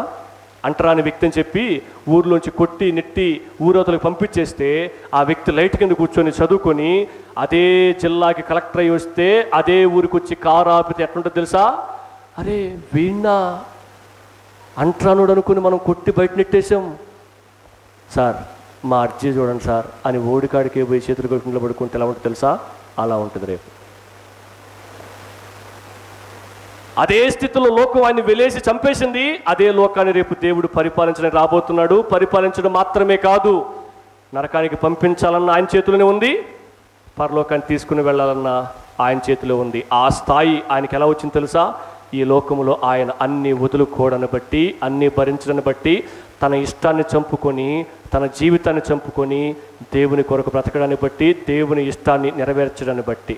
మరి నువ్వు ఎలా ఆలోచిస్తున్నావు? దేవుడు ఏదో ఇస్తాడు, తీసుకెళ్ళి ఇంట్లో దాచిపెట్టేసుకుందాం అనుకుంటున్నావా? ఇల్లు ఉండదు, నువ్వు ఉండవు, నీ ప్రాణం ఉండదు. రేపు ఎక్కడ దాచిపెట్టుకుంటావు? అదిగా జీవితం అంటే. దేవుని కోసం బ్రతకడం జీవితం అంటే.